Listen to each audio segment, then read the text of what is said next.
just welcome you to the subcommittee for what is our second budget hearing of the year. And today, we are examining the President's proposed budget for 2020 for the Department of Education. You've heard me say this before, so it's not new. I believe that this budget is cruel, and I believe that it is reckless. I believe that it will hurt middle-class, working, low-income families that most need our help. In fact, the proposed budget cuts nearly $9 billion from the Department of Education, including the proposed $2 billion Pell Grant rescission. And meanwhile, it proposes a new $5 billion annual tax scheme, which is unregulated, unaccountable, in an effort to fund private school voucher programs. That would undermine our public schools. It would allow an unaccountability and that use of taxpayers' funds. With provisions like that, I really am left with a very serious question for you. How can you support this budget? I mean that genuinely. You're the Secretary of the Department of Education. How can you support and maybe even take pride or boast about taking 10% or more than 12%, if you do count the Pell rescission, away from teachers and away from students? For me, it is beyond the pale. You should know that education is a top priority for everyone on this subcommittee. And today is our third hearing on programs related to the Department of Education. First, we scrutinized the $1.7 billion the subcommittee provides for loan servicing. We heard examples of servicers putting students on the path to default by misinforming them about their repayment options and the department's failures to hold servicers accountable. We heard from the Office of the Inspector General, who cited in their recent audit report about how the Federal Student Aid, FSA, was asleep at the wheel in its oversight of servicers and even relied on the memories of its own employees for tracking recurring noncompliance with federal law.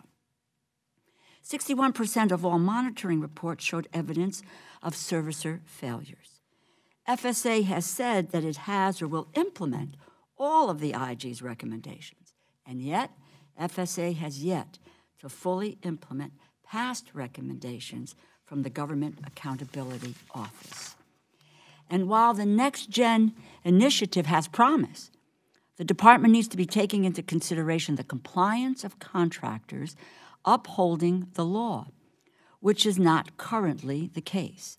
In that regard, I find it alarming that within 3 months of your confirmation, you withdrew the Mitchell and King memos, which would have addressed many of the system's current failures. Second, we held an oversight hearing on predatory for-profit colleges. They enroll 9% of all students in post-secondary education, and yet for-profit colleges account for 34% of all student loan defaults. Their business model relies on exploiting federal financial aid, like Pell Grants. These schools target the most vulnerable and our veterans. We heard from a student veteran who was left with a worthless degree and $100,000 in debt after being lured into thinking that Pell and the GI Bill would cover his costs. Meanwhile, the department is working to roll back critical protections for students and taxpayers, specifically the gainful employment and borrowed defense rules. And the department is currently working on efforts that could roll back even more. Before we get into the specifics of the Department of Education budget, let me say that the President's budget guiding principle, one that bolsters military spending while sharply cutting funding in education and training, whilst claiming that we simply cannot afford it, is an argument that I wholeheartedly reject, and I am not alone. Earlier this year, more than 300 military leaders wrote to Congress asking for balanced investments in both defense and non-defense spending. They say, and I quote, "Non-defense discretionary programs play a variety of roles in supporting and enhancing our national security by contributing directly to health, education, and development of our youngest generation." They reached this conclusion because 71% of young Americans cannot qualify for military service because they are, and I quote again, "too poorly educated, medically or physically unfit, or have a disqualifying record of crime or drug abuse," end quote. I do appreciate that the President's budget requests new funding for science, technology, engineering, and mathematics, STEM programs. The carve-out initiated by this subcommittee in the Education, Innovation, and Research Program. That is a commitment that I share. And while I am pleased that the President's budget request abandons a previous proposal to shift $500 million from neighborhood public schools, where 90% of our children attend, to private schools, I am disappointed that the administration is proposing a new $5 billion a year tax scheme.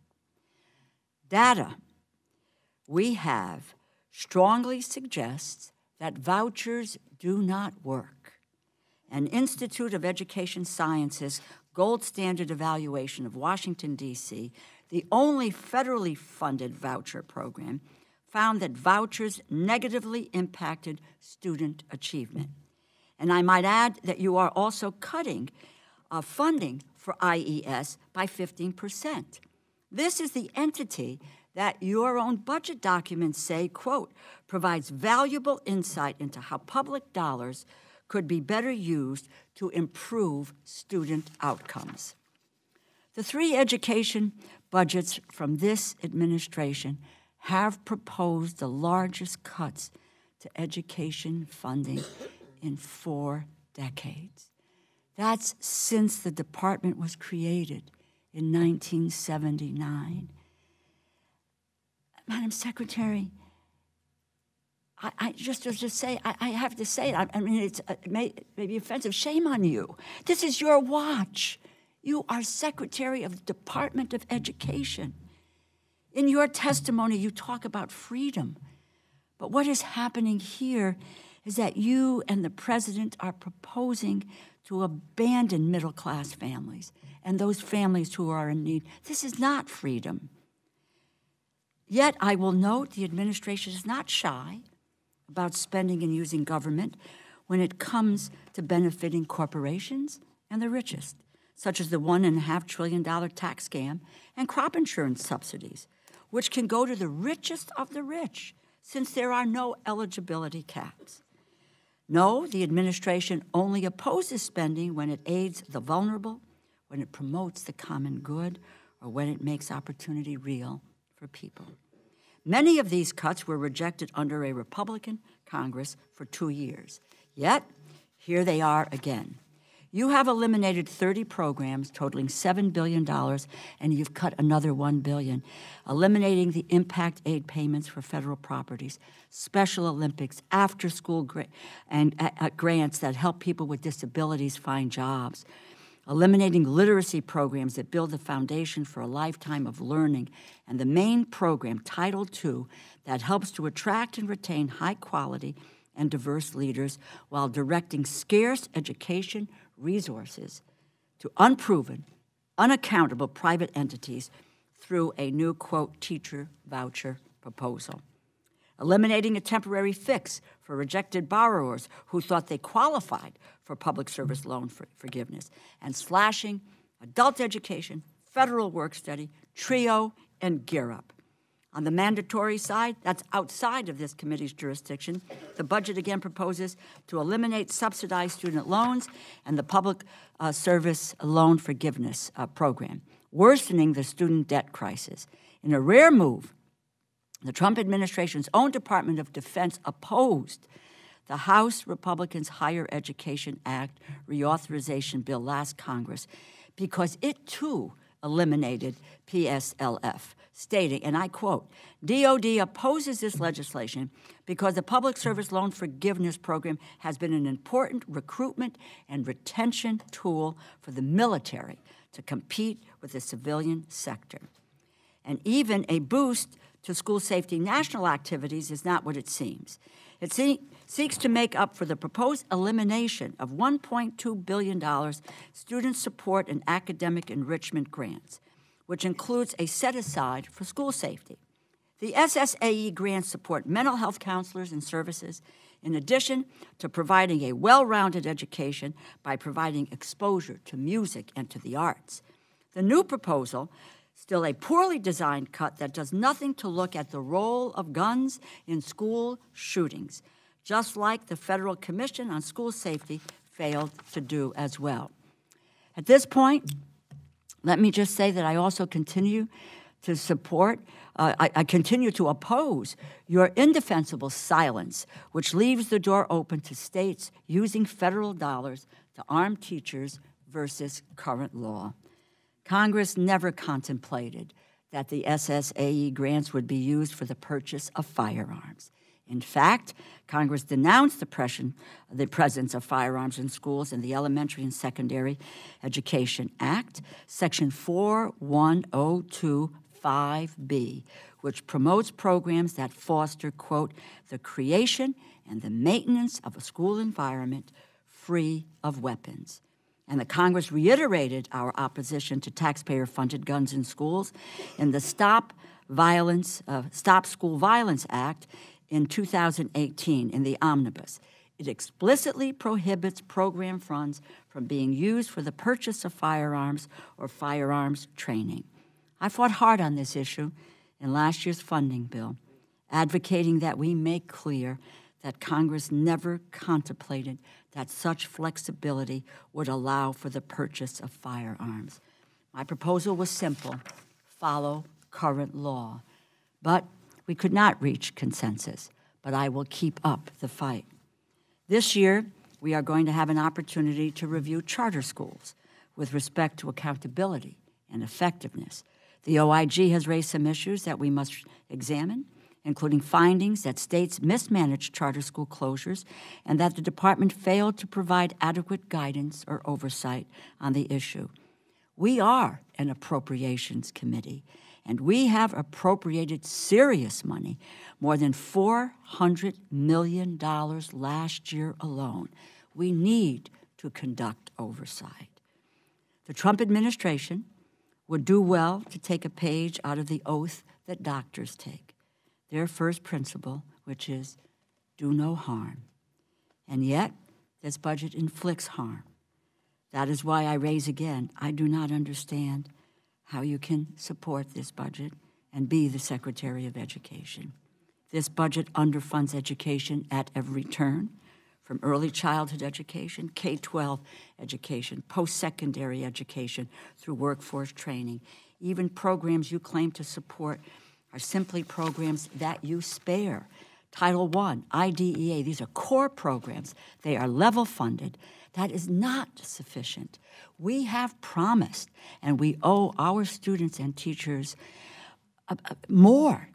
And I'm not alone in the criticism here. Others, National Center for Learning Disabilities, National Association of Federally Impacted Schools, the School Superintendents Association, Council for the Opportunity in Education, Council for Education Funding, and others. I would hope that this would be of real concern to you as well. I look forward to the further discussion of your budget request and the other policy areas that are under your jurisdiction. First, let me turn not the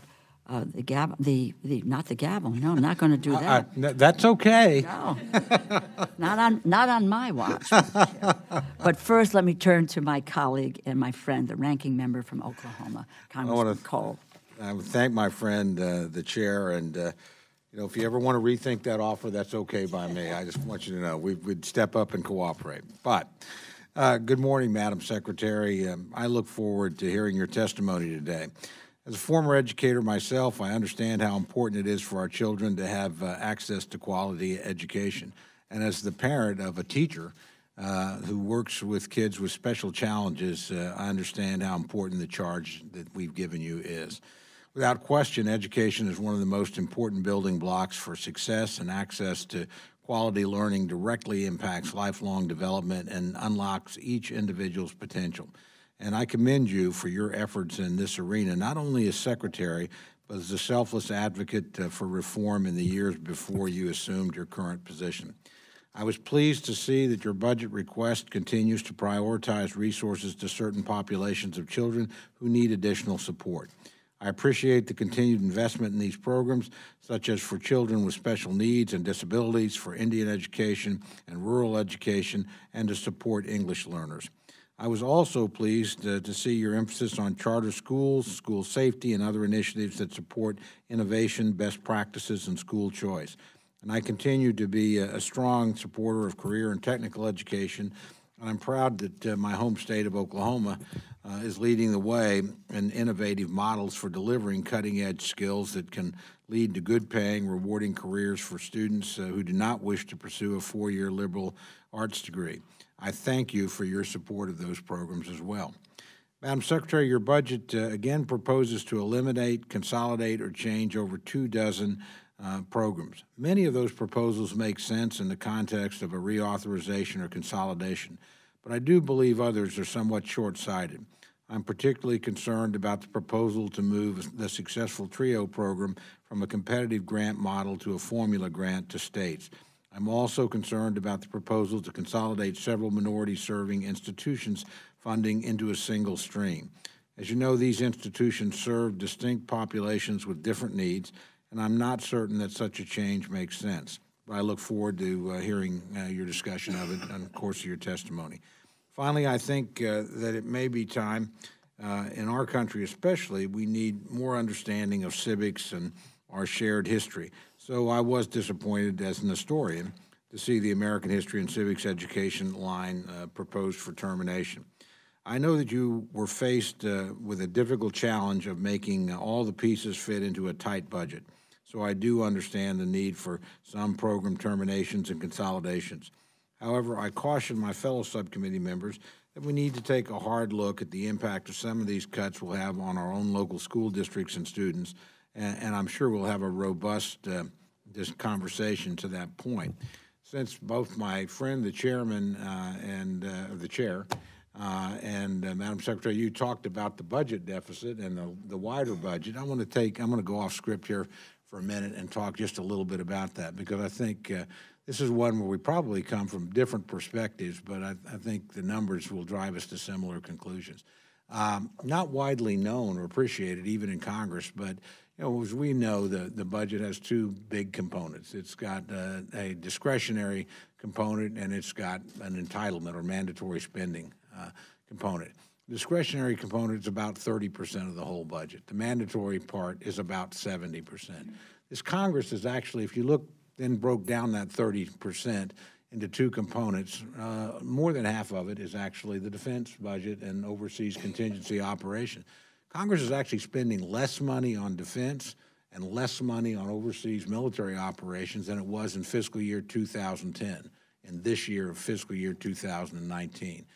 So that suggests, frankly, I actually agree with the President's effort to strengthen defense, and we live in a very dangerous world, but we're not overspending in this area by any stretch of the imagination.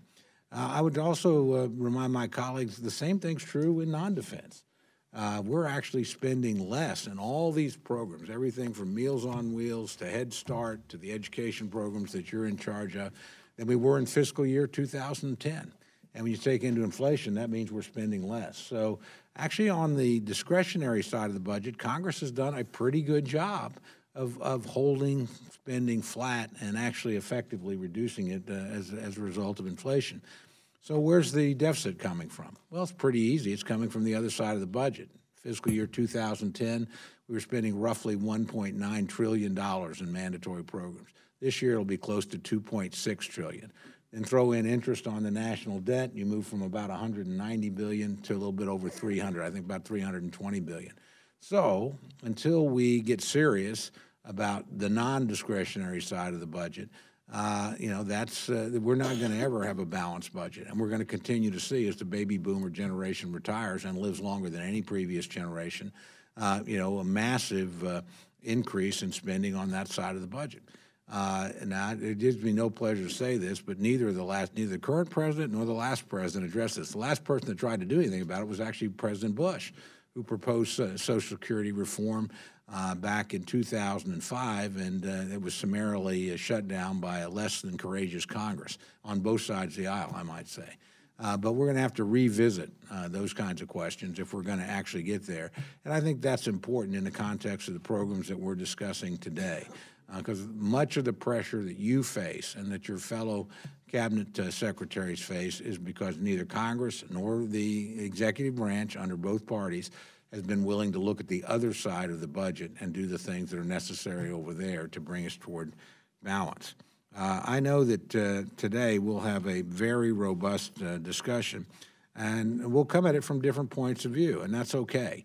I always like to point out to my good friend, the chair, that in the previous 4 years, we started at different points, but 4 years in a row, we ended up voting for the final bill. And in the last 2 years, President Trump signed that bill. So I think we'll probably, come at this from different points of view again. That's okay. That's what the legislative process is supposed to be about. But my goal will be, at the end of the day, to produce a product that my friends and I on both sides of the aisle can vote for, and that the president can sign with a great deal of pride. And I suspect that will call for a certain amount of compromise along the way. That's the way the appropriations process has always worked, and I suspect that's the way it'll work again. And with that, Madam Chairman, I'll yield back my time, but again, I just want to thank the Secretary for being here, and thank you for holding the hearing. Thank you very much. And now it gives me a pleasure to turn to our distinguished chair of the full committee, Chairwoman Anita Lowy, for any comments that she may have. Mrs. Lowy? And I, too, want to thank Chairwoman DeLauro, Ranking Member Cole, for holding this hearing, and I want to join them in welcoming you, Secretary DeVos, before the subcommittee. We are not far into appropriations hearing season, but frankly, I am tired of hearing about the administration's so-called tough choices. Secretary DeVos, your budget request does not reflect the reality in classrooms across the country, and if enacted, would cause structural damage to communities across the nation. Since you've taken over as Education Secretary, children continue to be at risk of gun violence in their classrooms. Sexual assault continues to climb on college campuses. Student debt dictates almost every college graduate's professional choices. Yet in your testimony, you criticize a Republican-controlled Congress for increasing your agency's resources. You're criticizing your agency's resources. This budget relies on anecdotal evidence and false concepts that you call choice and freedom. You propose complete elimination of 21st century community learning centers, which would leave more than 87,000 New York students without safe, high-quality after-school enrichment, and significant cuts to K-12 funding, and even the Helen Keller National Center for Deaf, Blind Youths and Adults. I'll go on, but I can't help but wonder. We're both parents, and I wonder if you visited these centers and you know what they're doing. I visit, by the way, the after-school programs all the time, and to see those children getting the extra support, frankly, makes me feel great. I would increase them even more than they are now, so I'm really puzzled about that, among others. While gutting these investments, the administration's budget calls for a new tax credit to support private school vouchers, even though many of these schools are unequipped to accommodate students with disabilities and English language learners. Not only do you ignore racial and socioeconomic disparities in our education system, you propose policies proven to increase the divide.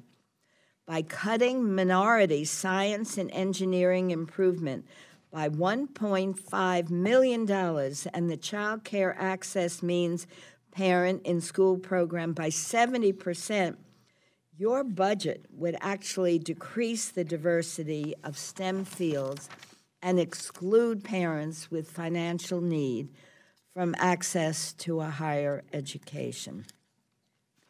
A couple of words about that. Maybe you noticed recently, I'm a graduate of the Bronx High School of Science, and you noticed there have been many articles about the lack of diversity at Bronx Science or Stuyvesant High School in New York City. I'd be interested in knowing if you have any solution to that. I think people deserve to have the opportunity, and I would look at after-school programs or other concentrations so you can help these students. So you can really say, and when I visit all these schools, I say, you have the opportunity to reach for the stars, but if we're not providing them with this kind of support, it seems to me we are really, frankly, going off on tangents here, there, increasing dollars, but not looking at the investments that are going to help so many of these kids. You propose an increase of $105 million for school safety national activities with the hopes of implementing safety practices that are proven to make schools less safe. The Department of Education's budget request is just another example of this administration's disregard for facts and disconnect from reality. With this budget request, I'm receiving President Trump's message loud and clear.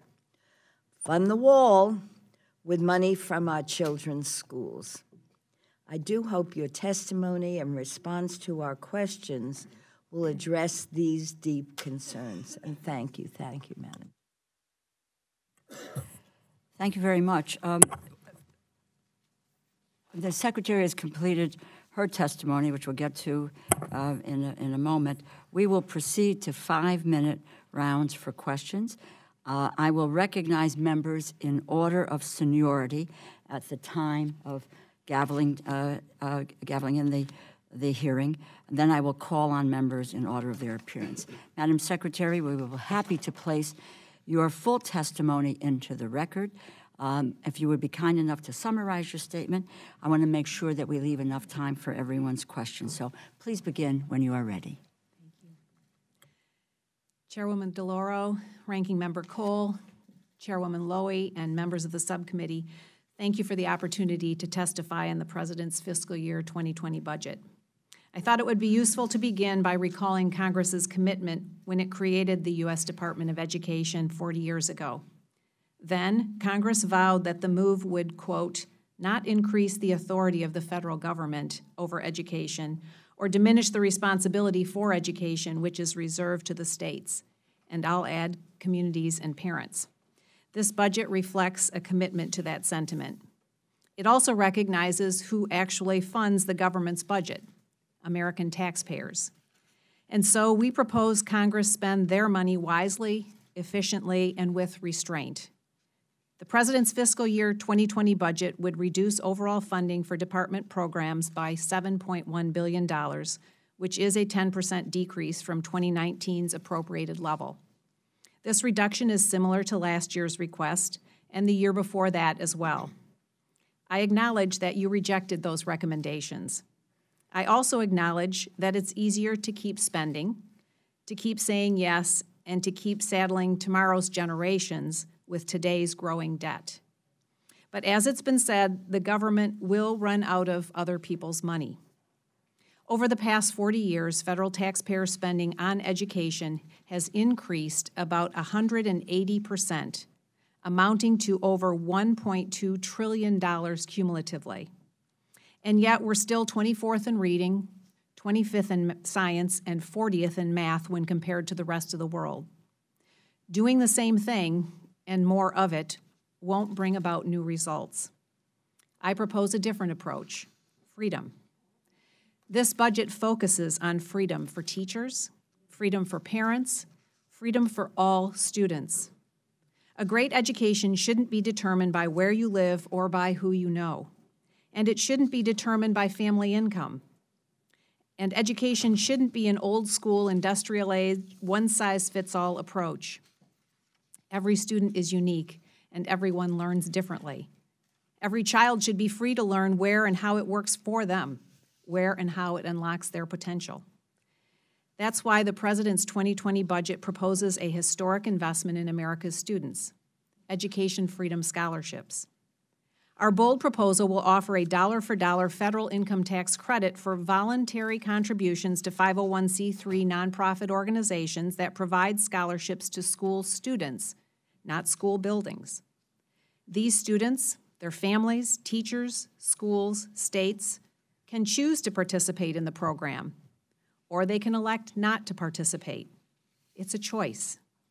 And since the proposal relies entirely on voluntary contributions to nonprofit organizations, it won't take a single dollar from local public school teachers or public school students. Indeed, our budget maintains current levels of funding for Title I and IDEA. Something else: education freedom scholarships aren't only for students who want to attend private schools. In fact, some states may choose to design scholarships for public school options, such as apprenticeships or transportation to a different public school.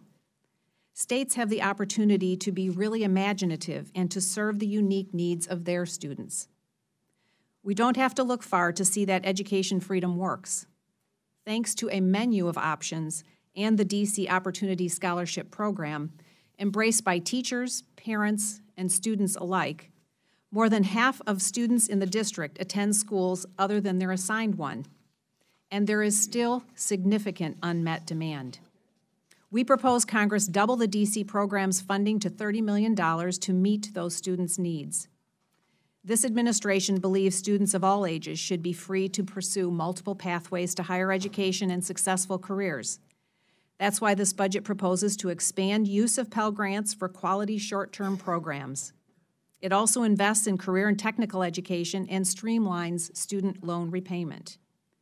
The latter is urgently necessary because today federal student aid holds $1.5 trillion in outstanding loans, more than total auto debt and credit card debt. And 43% of those loans are either in default, more than 30 days delinquent, or are negatively amortized. And taxpayers are on the hook for it all. This budget consolidates numerous repayment plans and raises the cap on a borrower's monthly payment to 12.5% of discretionary income. This is one way the federal government can become a more responsible lender. Policies should not entice students into greater debt, nor should they put taxpayer dollars at greater risk. Education freedom isn't just for parents and students. Teachers need greater freedom as well. We seek to empower America's teachers and elevate their profession via this budget with a new total investment of $370 million. I regularly meet with a number of excellent teachers who tell me they'd like to choose their own professional development and customize it for their needs. To that end, the budget requests an increase of $170 million to focus on development that's controlled by teachers, not dictated by the district office. These are teacher vouchers, and they treat teachers as the professionals they are. Teachers also tell me about the value of mentors or residency opportunities. So we're requesting $200 million to enable new teachers more opportunities to learn from the best. It's also essential that teachers and students be safe at school. In the wake of tragic acts of school violence in our country, President Trump asked me to lead a federal commission on school safety. To support the commission's recommendations, we request $200 million to help communities develop their own school emergency plans and to focus on counseling and healthy behaviors for their students. In the end, budgets are about priorities. Ours are students, parents, teachers, and taxpayers. If our country is to remain secure, strong, prosperous, and free, we need students of all ages who are prepared to pursue successful careers and lead meaningful lives. Thank you for this opportunity to testify. I look forward to your questions. Thank you very much, Madam Secretary.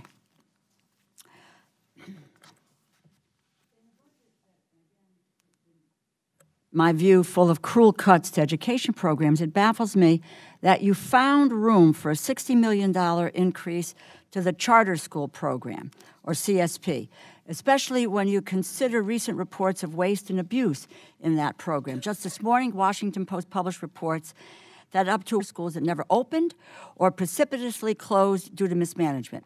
In September, the OIG found that the department did not provide effective oversight of processes performed by the states that receive CSP funding when their charter school in the charter school program is not the department's job. Why cannot states both follow federal laws and promote innovation when it comes to charter schools? Chairwoman, we're very aware of the issues that this report raised, and it actually covers practices that long predate this administration. The fact Congress took action to address these concerns, and it was prior to the reauthorization of ESEA. We are very keen to ensure that the concerns raised are addressed, and we are also looking to this body for more flexibility for charters to be able to authorize the schools that are working for Madam Secretary, it would appear to me that based on this report and other reports, that the charter schools have enormous flexibility. And there seems to be no one who is overseeing how that flexibility translates into the use of federal dollars. You are also now proposing this increase of $60 million. We're looking at $500 million for entities that they're just going their way. Let's be flexible. Let's let them do what they want. They don't open, they close, no one concerns about any of the students as well. That's irresponsible in terms of your job with regard to oversight. And as it has to do with federal taxpayers' dollars, that is the charge of this subcommittee, to make sure that those monies are being monitored and that you are accountable and not asleep at the wheel for what is happening with charter schools in this country. We've spent a lot of time and money in this effort. Let me also talk to you about a K-12 education office. Children, families, count on your support to deal with the ESSA. I am disappointed to hear reports about your mismanagement of the Office of Elementary and Secondary Education. 2016, it would appear you merged OESE and the Office of Innovation and Improvement. It had 328 employees. We're down to OESE, having just 260 employees, nearly 21% staff reduction. There are a lot of press reports out there, and I quote, describe long waits for answers to technical questions, harried staffers, lack of overall support, technical know-how, including when it comes to improving schools.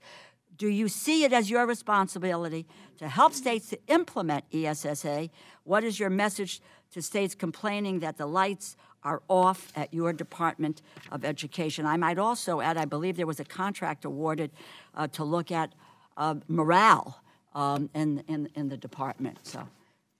Well, Chairman, let me just comment on your previous question. And I would just say with regard to charter schools, what we need is more charter schools and more options for children, not less.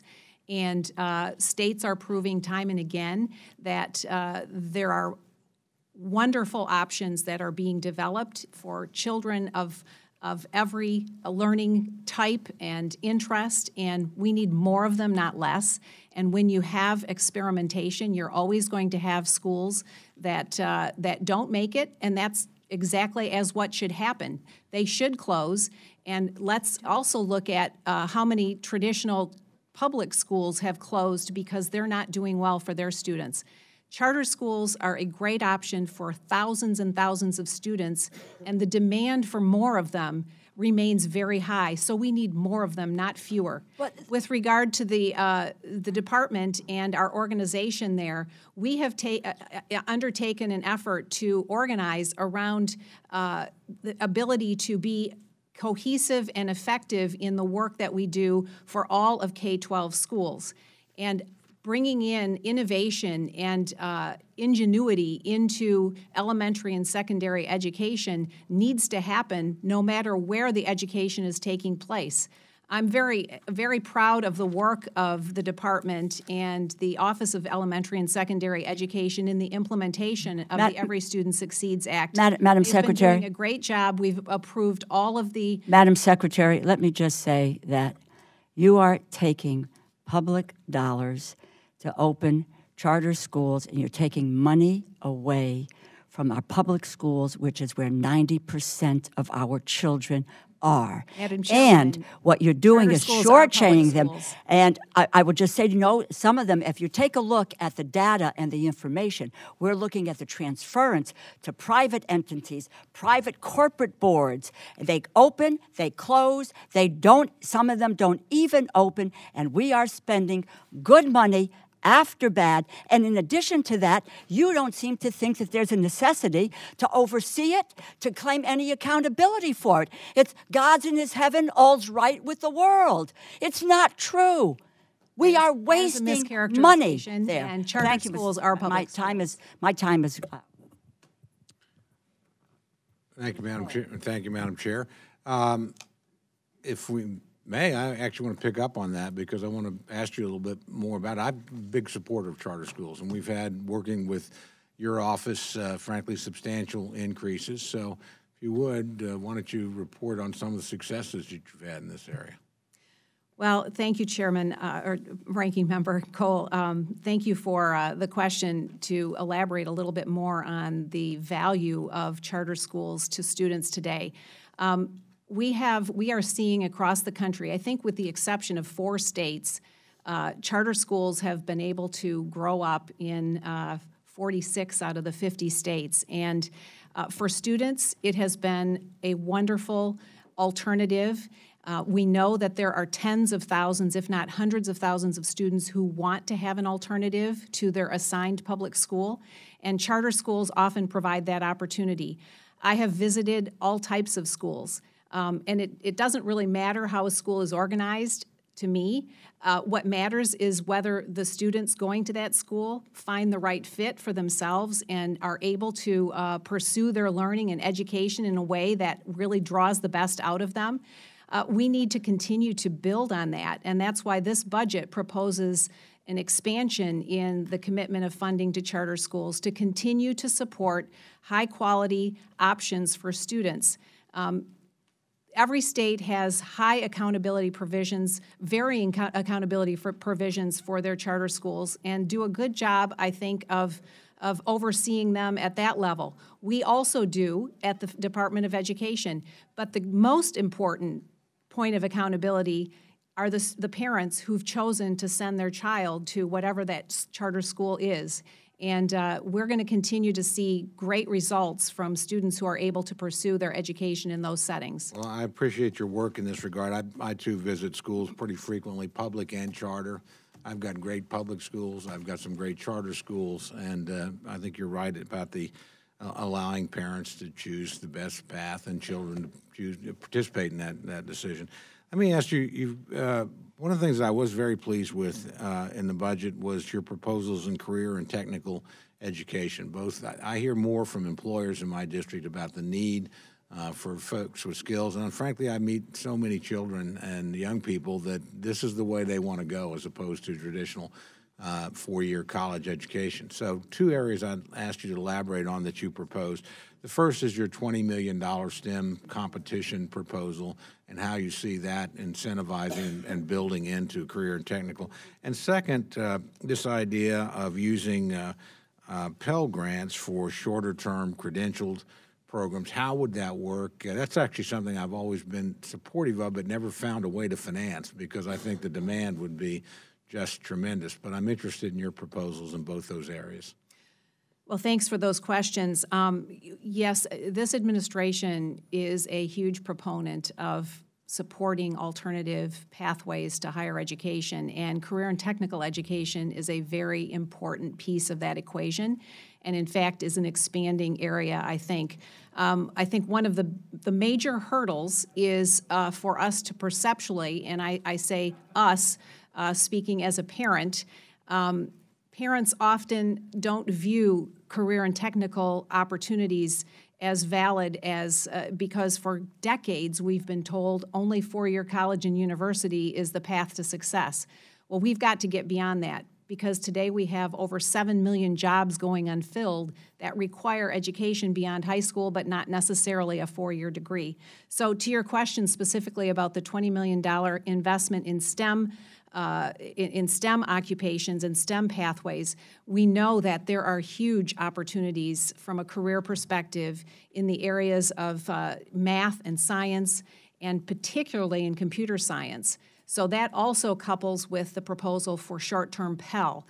Short-term Pell would allow for high-quality certificate and certification programs to be accessed, where today students with receiving Pell grants cannot access them. And one of the question around funding for them, I think there's a little bit of presumption going on with the math that this would be an additive program. I suspect there are a great many Pell Grant eligible students who would opt to take one of these short-term Pell opportunities in lieu of perhaps a longer-term, more traditional route. And so I think we would see a trade-off for many of those options, and I think we need to take that step, I would argue, because there are so many great opportunities for short-term. Again, I want to work with you, and I'm out of time, so we'll pursue this another time. But I would be very interested as you go forward, any information you have back on the specifics, or you're going to limit it to certain skill sets or whatever. But again, I think it's a great idea, great place to start. Thank you, Madam Chair. Yield back. On this report, U.S. government wasted up to $1 billion on charter schools and still fails to adequately monitor grants. Now yield to the gentlelady from New York, Mrs. Lowy. Madam Secretary, your agency recently conducted a report on 21st century community learning centers that concluded half of the students who participated in these after-school activities improved their math and reading grades. More than 68% improved their homework and class participation, and 3 out of 5 improved their classroom behavior. Last year, much to my surprise, you proposed the elimination of these after-school programs. Congress, under a Republican majority, not only rejected the administration's cuts last year, but increased after-school investments by $10 million. This year, I'm puzzled, you're trying to cut it again, completely ignoring the strong evidence that parents support this program and, in fact, want more of it. Could you tell me, why does your budget yet again prioritize cutting this very important program and very popular program, while your own study proves it's successful and Congress has demonstrated its strong bipartisan support for it? Well, thank you, Chairwoman, for that question. Actually, the data that we have shows very differently, and the funds coming from the federal level do not really show significant impact on the students that it's meant to serve. The dollars flowing out of the federal program are not getting to programs that are working really well on behalf of the students, and there's not great participation rates. In fact, data from 2017 suggests that only 25% of elementary school program participants improved in their reading, and only 19% of middle and high school students improved and made gains in math. The proposal in the budget is we had to make difficult decisions in the budget in our proposals, and remember, they're just proposals to you. But in doing so, we have really focused in on the things that we know are really yielding results and are getting to the students that are most vulnerable and need it most. So our proposal to eliminate 21st century learning funding doesn't speak to the program itself as much as it does to priorities, and also to the fact that the funding that we have been required to make through this 21st century federal level programming does not show the results for the students. Perhaps some of the state and local community level support does, and there's lots of philanthropic support around after-school programs, but the funding from the Department of Education has not shown to be as effective. Well, I'm not going to get into a debate with you now. I'm glad that you said this is just a proposal, because you could be sure that many of us who serve on this committee and visit these local programs understand how effective and how important they are. So I wish you'd give some more thought to them, and I wonder if you have visited many of them. I've been a supporter of these for a long time, and they're really life-saving for many of these kids in the communities. Another important, in fact, for me, it's been essential in many of our schools. Your budget proposes to roll back significant progress we've made in this subcommittee on a bipartisan basis to increase investments in child care access means parents and schools. It's called C-Campus Initiative. The only federal program that supports child care access on campus for low-income parents working towards a higher education. A year ago today, the president advisor, Ivanka Trump, tweeted out her support for the C-Campus program. Now, I'm not saying that Ivanka Trump is an expert in this, but her father seems to respond favorably to her opinions.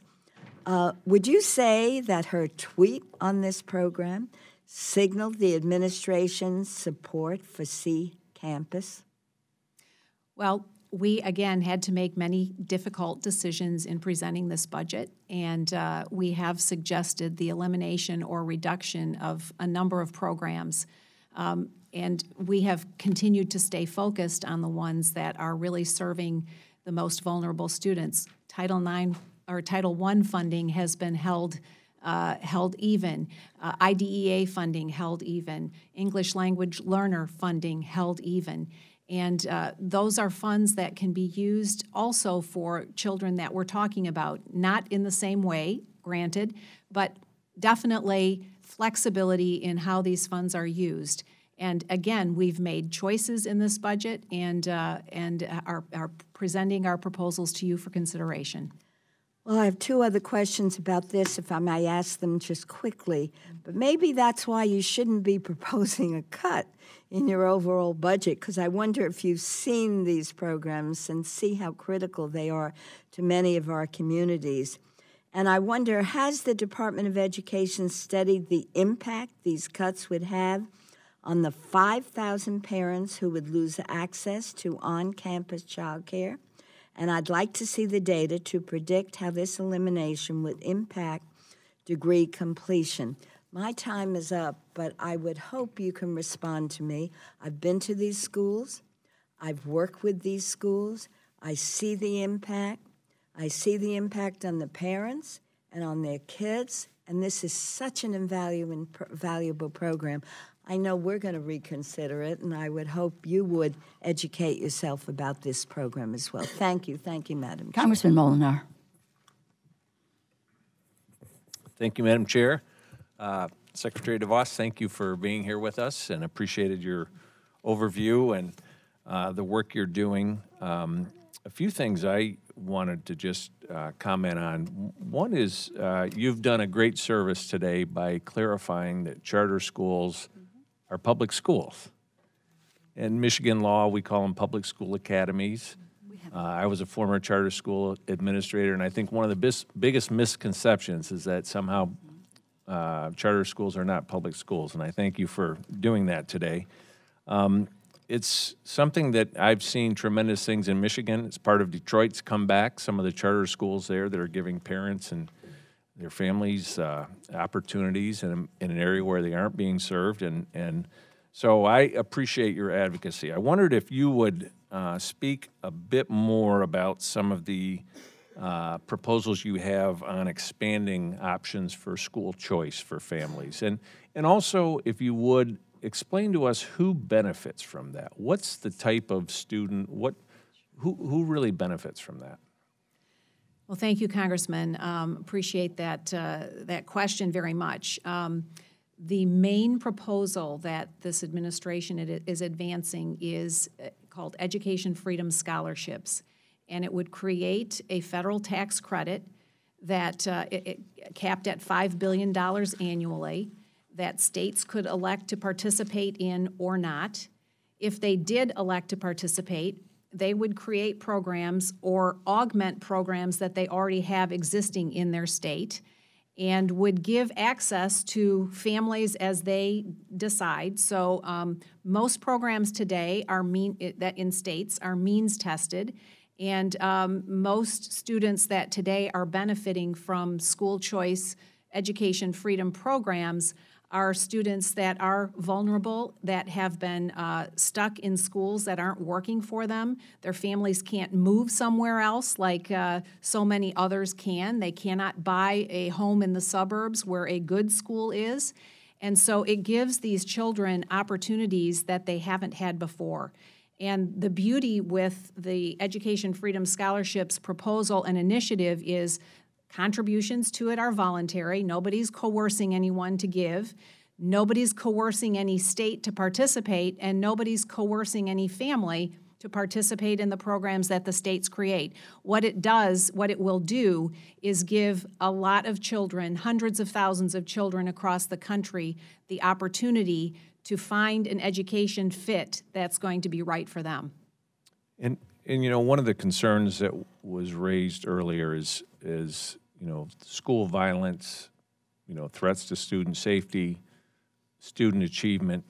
I mean, if you're a parent in an area where you don't have a school district that you feel your children are safe or they aren't meeting the needs academically, I would think that this would be a big positive for them.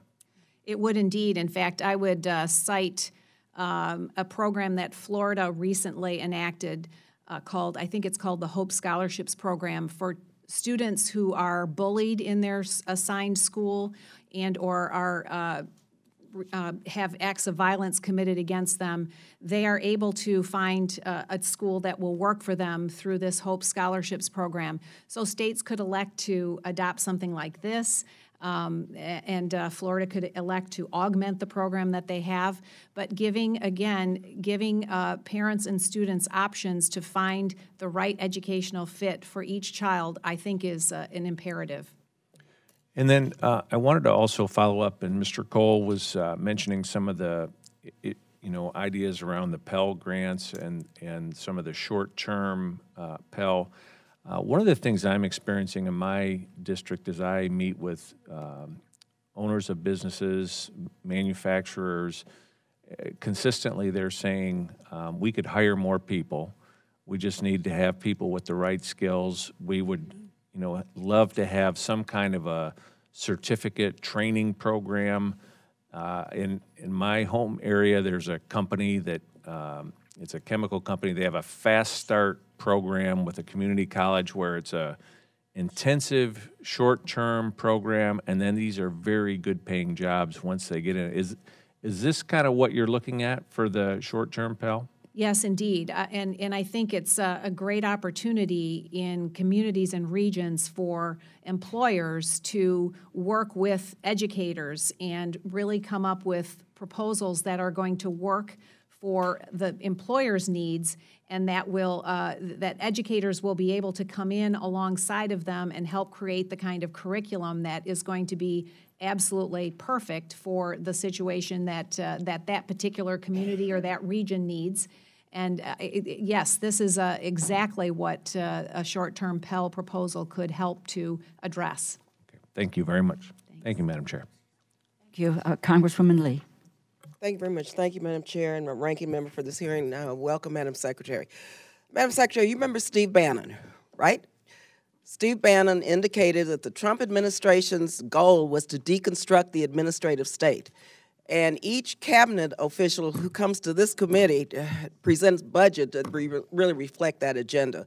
And your budget reflects what exactly Steve Bannon said: privatizing public education, getting rid of the public sector, turning it over to the corporations and the private sector to ensure the quality public education that our young people deserve, and it's outrageous. Your cuts here specifically target students of color. It's unbelievable, low-income students. And I just have to say, Madam Secretary, you have zeroed out Special Olympics once again. I still can't understand why you would go after disabled children in your budget. You zero that out. It's appalling. I want to ask you a couple of things, which again reflects exactly what I just said. 2 years ago, I wrote into the language into the bill about school desegregation.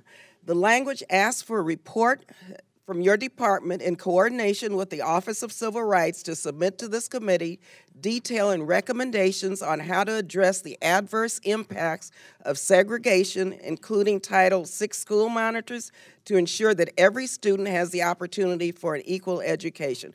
Madam Secretary, this letter came, we wrote it June 7th. We've called, we've asked for this report, we've tried to reach you over and over again. We've never received a response. I wonder where this report is. Could you let us know when this report will be coming to the committee? It's about students of color, it's about school desegregation efforts. Congresswoman, yes, I'm aware of that request and that report, and I know it's near completion, and I commit to you that we will get that to you as soon as feasible. Madam Secretary, this is almost 2 years. We've been waiting. These kids deserve, and the school district deserve, an answer from our Secretary of Education. We can't wait 2 years to get a report on school desegregation from you. It shouldn't be that hard to do. And the response has been awful in terms of trying to get some sense of timing and why this has been delayed. Next, let me ask you about the school disciplinary practices that impact Black and Latino students. According to data released by the Department of Ed's Office of Civil Rights, Black K-12 students and Latino students are 3 times likely to be suspended or expelled as their white peers. But now the Federal Commission on School Safety, which you chair, eliminated the 2014 school discipline guidance, which ensured that students of color are not subject to harsher disciplinary practices than their white peers. The guidance provided valuable resources for districts. It provided continuous, vigorous federal oversight and enforcement of our civil rights laws to make sure that students' civil rights are upheld. 75 civil rights groups wrote to you in January expressing opposition to the rescission of this guidance. Why in the world would you blame, and I understand what the rationale was, blaming school shootings, the tragic gun violence that has taken place throughout the country, on the civil rights protections for students of color? It doesn't make any sense why that was part of this rescission. Can you explain that? Well, Congresswoman, no child should be treated or disciplined differently based on his or her race or color or national origin. And if and when they are, our Office for Civil Rights will act swiftly, has acted swiftly. Children need to be treated as individuals, not But they're as not being statistics. treated as individuals. That's They why are. we had this order put in place. And you rescinded that. Again, any student that is treated or disciplined differently because of his or her color or race Madam is going Secretary, to be, that the is Department not of Civil Rights, acceptable. your own Department of Education, Office of Civil Rights, indicated that students of color are suspended 3 times more than white students. We put into place some requirements that would begin to turn this around. You rescinded those requirements.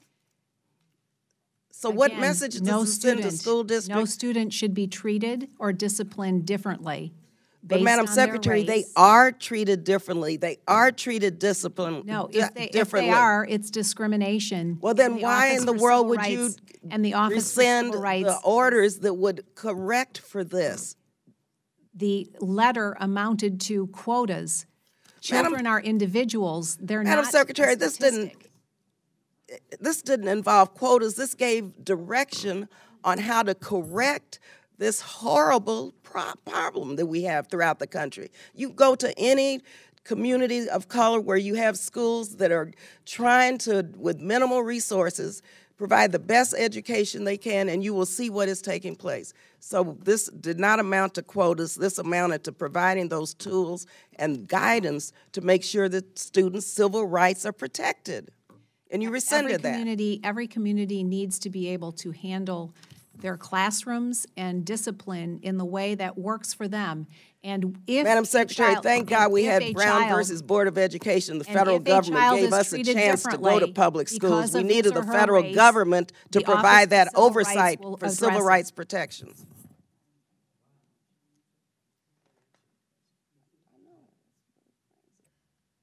Congresswoman Herrera Butler. Thank you, Madam Chair. And thank you, Madam Secretary, for being here. You know, I have some questions. I am excited to hear your answers. I do appreciate your willingness to come and to share when I feel like, you know, there's a difference between asking a question and being tough and being somewhat, if I was sitting there and I was asked about what my boss's daughter thought about a proposal I was working on, I'd be a little bit annoyed. If I was being asked, how could you possibly be the Secretary of Education by, and then there's a long list. I just feel like I appreciate your willingness to do the job, even though you're being undermined as you sit there in many different instances. Again, vigorous disagreement. I think Chairman Cole shared that he had some disagreements, and I would share some of the disagreements, you know, with my friends on the other side of the aisle, but it's all how you do it, I think. So I appreciate your willingness very much. First piece I wanted to ask about has to do with mental health. Teachers in my area, Southwest Washington, have shared with me that they see mental health, the crisis of mental health, impacting individual students, classrooms, and communities as a whole. And this cuts across wealthy classrooms, you know, urban districts, rural districts, poor and impoverished districts. I mean, this is no respecter of persons, so to speak. And we're seeing a critical need, really, to provide mental and behavioral health support. And I say we, the community. I mean all of us. This is the whole nation here. But as in your role, does the department have any emphasis on supporting schools and providing this support? Thanks for that question, Congresswoman. Yes. So the School Safety Commission made a number of recommendations, and among them that were specific to the Department of Education really had to do with improving the school climate, social and emotional learning, mental health issues, and one of the proposals in our budget is a new $100 million school safety state grant program that could be used by states and by communities to implement a mental health program that is appropriate for their school, for their community. And we know that this is an issue that is not unique to any one type of community. And we know that the climate of a school is so, so important. And having visited many schools in the past couple of years, you know when you enter the school if they're being intentional about creating a positive school climate. And we think that this is one important way that we can help states really help their local communities meet specific needs specific to their communities. Mm-hmm. Thank you. Because I imagine it's going to look differently, a solution. I think about some of my different schools, small, rural, more urban, increasingly suburban. The solutions might look a little different. Seclusion and restraint. I was just reading an article in my area where there are parents talking about having their 6-year-old held down by the neck while the classroom's cleared, and that was the school solution to dealing with some of the behavioral issues. And I know the department announced an initiative on this. particularly when it comes to providing care, education, safety for children with disabilities. Can you tell me a little bit about the initiative? Yeah. Well, let me just begin by saying that, every student needs to be able to go to school safe themselves, and other students to be safe in their setting as well. And we have initiated an effort to really help school communities know and understand the law with regard to seclusion and restraint, and then to help ensure that they have the tools necessary to be able to carry out the law in a fashion that is in line with what the intent of it is. And we've also launched an investigation, and this is a joint effort between our Office for Civil Rights and our Office of Special Education, and it is to go and look at some areas where the numbers that have been reported just seem a little bit out of line for some reason, and to really go and understand whether these are accurate reports, and if not, to help them know and understand, again, what their obligations are. We think that this is a really important initiative that we've undertaken without having some kind of a mandate being told to do so. I appreciate that, and I yield back. Thank you. Congressman Pocan. Great. Thank you, Madam Chairman and our committee chairman. Thank you for being here. Thank you so much, Secretary, for being here today. I'd like to try to get to 3 or 4 areas, so if we can be concise, I'd really appreciate it. I do want to follow up on something Ms. Lee asked. When she asked about suspensions, you repeated a few times race, religion, national origin. I noticed you never mentioned sexual orientation or gender identity. Do you think it's all right for a school to discriminate based on someone's sexual orientation or gender identity? We have laws that cover discriminatory efforts, and our Office for Civil Rights has continued to be very diligent in investigating any allegation of discrimination, and will continue to do so. So is that a yes or is that a no? I'm trying to get a yes or no, I guess, on that. We follow the law as this. So personally, you don't have an opinion on it? Defined, and because you are giving money, so it leads me to the next question. You are giving money to some charter schools that do discriminate, and that report, I'd like to follow up from our chairwoman's question, where $1 billion has been wasted with 1,000 schools going to charter schools. 1 out of every 4 have failed, and I know in your testimony you thought we should have more charter schools, but when you have a 25% failure rate, that'd be like saying if one of your car tires keeps going flat, rather than replacing it, you're going to add more tires to a car. I don't know if that makes a lot of sense, but my question would be, what are you doing specifically to get that $1 billion back for taxpayers? And you have in this budget a $60 million increase, a 14% increase for this program when we have 1 out of every 4 failing. How can you address those 2 aspects of that? Well, let me just refer again to the fact that the report covered information from a longer Sure, period but my of time question, if I ago. can, just because I want to get a couple more And, subject areas in, please, Madam Secretary. I will go to the fact again that we need more charter schools, not fewer of them. Okay, so what are we doing to get money back for taxpayers? Let's try that one first. We need traditional public schools Okay, let's to be go. held to the same I'm sorry, excuse me, accountability Madam Secretary, standards. just because I'm trying to save time. So what are we doing to get the money back for taxpayers, the $1 billion that got wasted?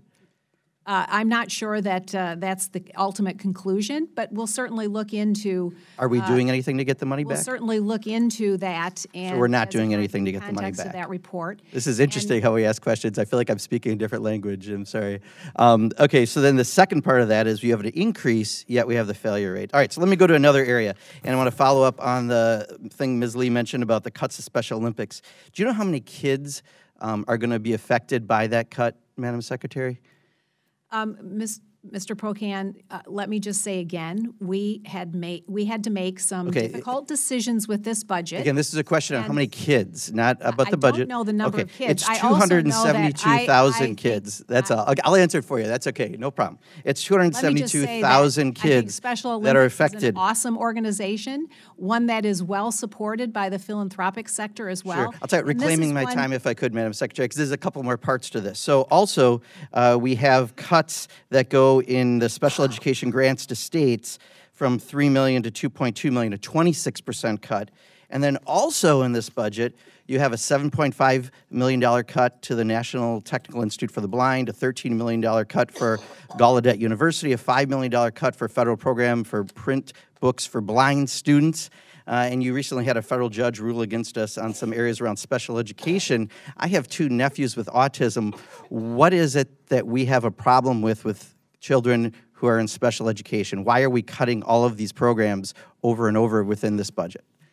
Well, sir, we have continued to retain the funding levels for IDEA and held that level. So in the context I'm sorry, I don't think I brought up IDEA. I believe I brought up Special Olympics, special education grants to states, the National Technical Institute for the Blind, Gallaudet University, federal program for printing books. So if you could address those, that's the question. I would really appreciate it. I will address the broader question around or if you could actually address the question I asked. That's even a better way to answer a question. Supporting students with special needs, we have continued to hold that funding level, that funding at a level amount, and in the context of a budget proposal that is a 10% reduction. All right, I'll reclaim my time. I'll reclaim my time. You're not going to answer the question. Let me try one last one. Maybe I'll get it. Maybe I'll do better than charter schools if I get this one covered by you. You've got a cut to the department that's a 12% agency cut, but you have a 15.6% increase in your executive salary appropriation. How can you justify that? So the department funding includes a building modernization piece. Yeah, I didn't ask about buildings. Well, it's all part of that. It's all part of that budget. So you're okay with a 12% agency cut in light of a 15.6% increase in executive salary, and by the way, I know it doesn't come out of this budget, but $7 million security expense in the last year. So we are also funding the Next Gen initiative through federal student aid, which requires a lot of investment now to save in the longer term. Same thing for the building modernization piece. We are in the process of shrinking down the footprint here from 3 buildings to 2, and all of that, the expenditures come up front so that the savings can be realized in the longer term. Yeah, Madam Chairwoman, I'm sorry I wasn't more clear in my questions. Thank you. Thank you. Congressman Harris. Thank you very much, and good to see you again, Madam Secretary. Let me just, and again, I kind of asked the secretaries when they come before here to explain the President's budget. Now, you have to work within the current statute, right? And the current statute, we have to revert to the old caps. Is that correct? That is my understanding. Congressman, yes, that's my understanding. Yeah, Congress hasn't raised the caps, so actually, why anyone up here on this side of this, this wall here would think that the blame is not on us for not having given you the money to spend more. I mean, the bottom line is Congress is failing again. I mean, that's the bottom line. Look, I trust states and localities on education. Look, there's a basic philosophy that, and look, we're people on this side of the wall. Some of us are going to agree to disagree. That some people think the federal government knows best how to educate people in Somerset County. I have one of the 2 poorest counties in the state, and I like to think that my Board of Education and my local county and my state knows how to educate those students. And someone up here, hate to say it, you're part of the federal government, but hate to say it, I don't think the federal government knows best how to educate those students. So I agree with you. The turning over more things to the states, I think, is good.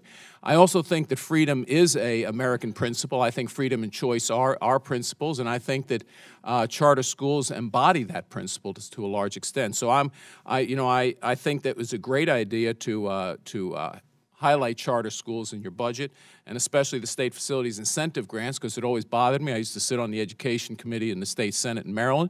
It used to bother me that we'd talk about charter schools, and they would say, we'll give you money for the education, but we're not going to give you any money for a facility. Well, it's kind of hard to educate without a facility, but I guess that's the way the education establishment discourages charter schools. That's the way they do it, and good for you to point that out.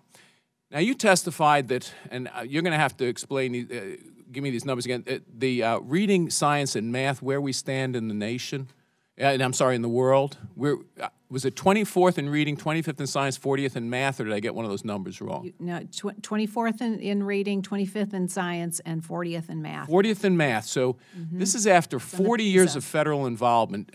And where did we stand in 1979 before the federal government went in to help the states educate Americans? If you could get back to me, if you could look that up, I'll bet you it wasn't. Yes, I know we were much higher in the ranking, and we've definitely continued to deteriorate. Right, so let's just step back and take the big picture. So 1979, we were better. Federal government says, So, you know, it's the words of Ronald Reagan, you know, the 9 most dangerous words, however many words it is, you know, I'm here from the federal government, I'm here to help. So the federal government came in to help education, and now we're much worse off. Well, Madam Secretary, I want to thank you for thinking outside the box and how to reverse some of that. And I do think some of the principles you have elucidated in the budget get to that. I do want to commend you, actually, because I've gone and spoken to teachers and parents in my district who worried a lot about the disparate impact policies of the previous administration, worried a lot about that effect on school discipline, and we're very grateful that this administration took a new look at those disparate impact policies. But I'd like you to expand a little bit, because I do think that one thing the federal government can do is expand the ability of states to be forward-thinking in how they provide alternative education for parents and students who choose not to be in a conventional public school, and explain the new approach you're going to take to encourage states to have these foundations that fund alternatives for parents. Well, thanks, Congressman, for those comments and the question. This administration continues to support alternative pathways and acknowledges that more and more students are not traditional students, and we are going to have regular interface with education and learning throughout our adult lives, particularly children born today. When you think about the fact that a kindergartner today can look forward to entering a workforce where 85% of the jobs don't yet exist. So we have to be supporting lifelong learning in a way that is meaningful. That goes to some of the recommendations that we made around the Pell, a short-term Pell program, around expanding career and technical education opportunities, pre-apprenticeship opportunities. So there's a proposal in the budget for $60 million to go to pre-apprenticeship programs that will help prepare students to explore these alternative pathways and give them a chance to earn while they are learning. We have a long way to go to really support all of these different alternatives in a meaningful way when you compare it to how we have really weighted every equation around traditional higher education, and we're proposing some small steps in that direction. Well, thank you very much, Madam Secretary. I yield back. Congresswoman Frankel. Thank you, Madam Chair. And thank you, Madam Secretary. You have a very nice disposition, even though I don't agree with some of these budget cuts. But thank you so much for being here. I'm going to try to find some things we can agree about, okay? So let me just start. I want to talk about sexual assault on college campuses. The Department of Justice and CDC has repeatedly documented that roughly 20 to 25% of women have been sexually assaulted, most commonly by men, and I think also men at maybe about a 16% rate or something smaller than that, but that women of college age are at the highest risk. So first of all, I want to ask you this. I'm assuming that you agree that Title IX schools are required to respond to acts of sexual violence that impact students' access to education. Would you agree with that?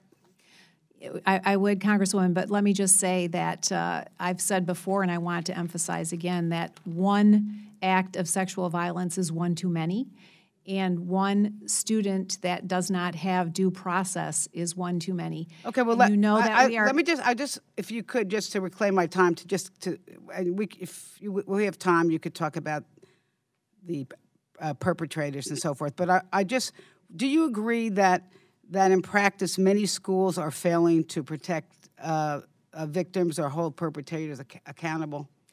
What I know is I've heard from students and I've heard from institutional representatives that the framework that they've had to operate under has not worked for too many students, which is precisely why we are in the process of negotiated rulemaking. Okay, well, let me just, I want to find some things we can agree on, and then we can disagree.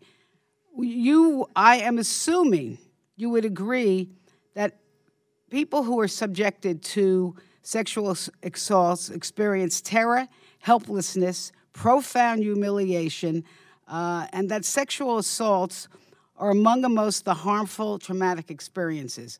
Can we at least agree on that point? Certainly. Okay, that's great. And I think we can all agree that the response of the survivors community, we could agree with that. All right, that's good. Okay, see, I know is very important for their recovery. We're on a good path here. And I think we would also agree that authority figures in schools are in a position of great social authority to help a recovery. All right, we're doing well. Now, so I want to assume for a moment that this is a classroom and that we are meeting on a regular basis. All right, just take a look around. You saw the people who are here. So let's assume, I'm not going to pick any person out, that one of the people in here, could be a man or a woman, has been sexually assaulted by another one that's in the room. This is a classroom. Would you agree that a victim of sexual assault should not be required to sit in a classroom with a perpetrator day after day? I think, can't we agree with that? I would agree with that, but let me just say. No, let's keep going. I appreciate. No, wait a minute. And respect your desire to go down this path. I'm reclaiming my time to ask the next question because we're doing well. I mean, come on, we're agreeing. All right. Now, here's my next question. If let's say I'll say a woman or a man is sexually assaulted at a fraternity house, should that by another classmate, should the victim be required to sit in the classroom with the perpetrator of the sexual assault? Congresswoman, I appreciate and respect your desire to continue down this path of questioning, but you know that we are in the middle of the rulemaking on this issue. Could you just answer my question? No, it would be inappropriate for me to continue to comment and answer the questions in the way that you're posing. But here's what I think. I think you agree with me that an assailant shouldn't be allowed to sit next to a victim. And so since I'm running out of time, I guess I have to get to my final question, which maybe we don't agree on. But you have proposed changes that if a student is sexually assaulted by a classmate an off-campus frat, the school is not going to be liable to investigate. And I don't really understand that. If the frat is on the campus or the frat is across the street, it seems to me that the potential harm to the victim is the same. And what that means is, for that victim, all that trauma, all that humiliation, is the likelihood that that victim may not go to class, may drop out of school, and it seems to me the university or the college will be subjecting themselves to a violation of Title IX. Think about it. Thank you. You're welcome. I yield back. Congresswoman Bustos. Thank you, Madam Chair, and thank you, Secretary DeVos, for joining us today. What I'd like to talk about is the borrower defense rule, if we could, please. After losing your latest court battle to implement the borrower's defense rule, your department issued guidance that no school could force a student into mandatory arbitration over a dispute involving federal student loans. I think that's good.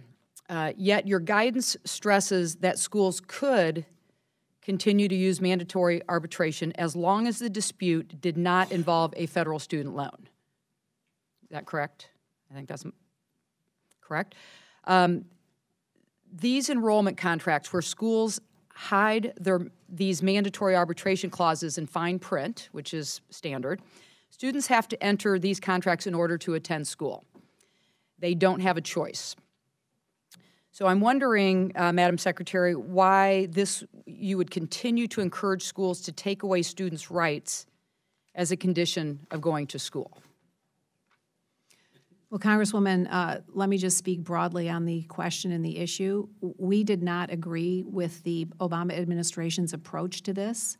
I'm certainly very aware of the court decision, and we are in the process of implementing that, while at the same time we're continuing to work on revising the rules so that it is one that we think is more fair to both students and taxpayers, ultimately. Our partial relief formula is meant to be respectful of taxpayers. There is no student that should be able to make a claim for borrower defense if they have not truly been defrauded or if they are gainfully employed. And so we're going to continue to work on this rule and implement as per the judge's orders. So I'm wondering if you can talk about what efforts your department is taking to ensure that schools, not including arbitration clauses related to the student loans as part of their enrollment. If you can, is your staff monitoring compliance? We are following the judge's decision and implementing, and at the same time continuing to work on revising the rule. So that process continues to be ongoing. Okay, and so I'm going to drill down just a little bit farther. Have you asked accreditors to ensure that schools are in compliance? We are following the 2016 rule and at the same time continuing to work on revising the rule. Okay. So you're rewriting the rules, is that correct? We are. Okay. So will your rewrite include the existing ban of forced arbitration for federal student loan disputes? That's all part of the consideration, and it would be premature to actually comment on the rule before it's actually released for comment. What's your timeline on this? It's very soon, within the next few months. All right. Would you, I probably can predict your answer on this, but would you be able to commit to act in the best interest of students and uphold the ban on forced arbitration?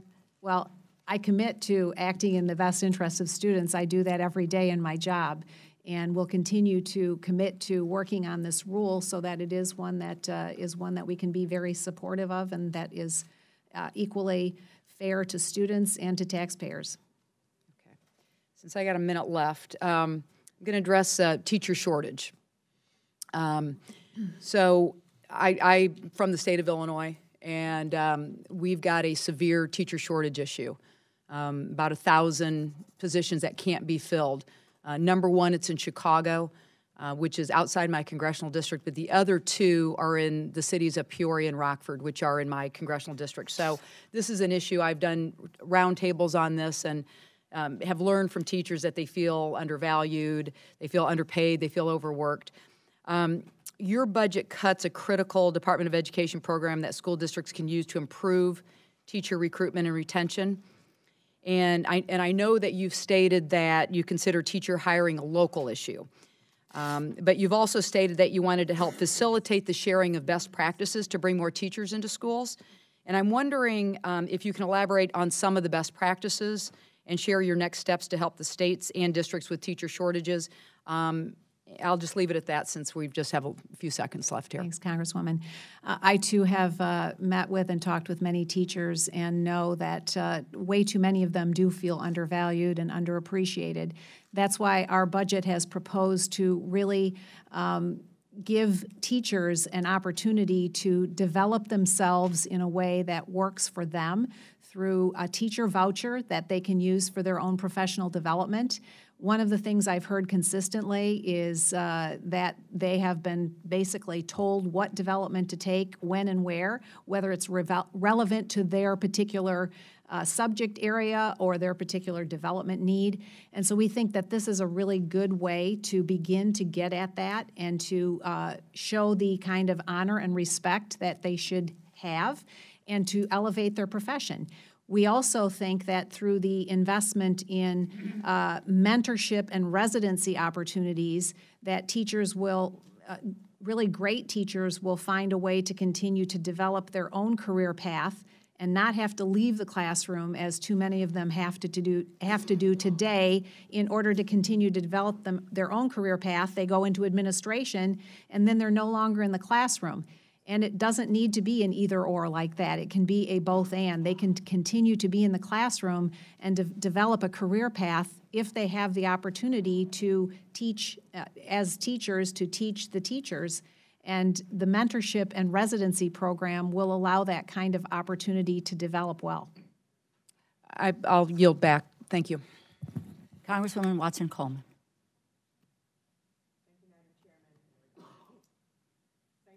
Madam Secretary, for being here. Number one, I want to follow up on a question that Congresswoman Lee asked. Specifically, what is your rationale for having rolled back the guidance on dealing with discrimination and civil rights issues in the schools? You mentioned something about quotas. I read the rule has nothing to do with quotas. What is your rationale for having taken that that guidance and repealed it? Well, Congresswoman, thank you for that question again. I will repeat again that I think we share the same goal, that every student is treated as the individual that they are. I just want to reclaim my time here because I only want to understand one thing. What is the rationale for repealing a guidance with regard to how you address discrimination, disparate impact, and all of those things on in a school environment? Well, discrimination is wrong, and it will be pursued. Well, we agree with that. So Indeed. Just tell me, if you don't mind, why you felt it was okay to eliminate a guidance that was to help understand how to process these things. How is that helpful? Well, actually, the guidance we heard from many, many different quarters that the guidance was actually harming schools and individuals' opportunities to Thank you, reclaiming my time. I almost want to ask you that every time you talk about your findings, your research, or whatever, I would love to see that research. I honest to God would love to see what you rely upon as you are answering some of these questions about what to do. Let me tell you something I really support very much in your budget, and that is to expand access to Pell Grants for apprenticeship programs, technical programs. I agree with you. The route is not always a four-year college education. I want to know that in advance of doing that, since that is an innovation on your part, what are you going to have in place to ensure that something like a Trump University that had absolutely no academic relevance is not an organization that benefits from this new approach? Well, Congresswoman, this proposal is one that we would like to work with Congress to ensure the appropriate boundaries or guardrails are put into place. Okay. Thank you. But I think it is an important opportunity. Yeah, I think that Congress very much would want to know what your parameters were and what your accountability system is going to look like. I want to ask you a question. I've got a lot of questions, and I'm going to probably get to them in a second round, because I have a question with regard to your department's decision not to any longer work with state officials over the redress of victims of for-profit colleges. And this particular question was prompted by a letter that my Attorney General in the state of New Jersey sent to your department several months ago, asking why suddenly you are not collaborating with them and sharing information with them so that they could address the eligibility of students who went to schools like the Corinthian schools that failed them in any way, shape, or form, and that whose loans could be forgiven.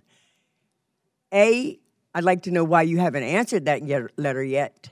And B, I'd like to know, what are you all doing about recapturing that money and protecting those students and informing them that they are eligible to have their loans set aside?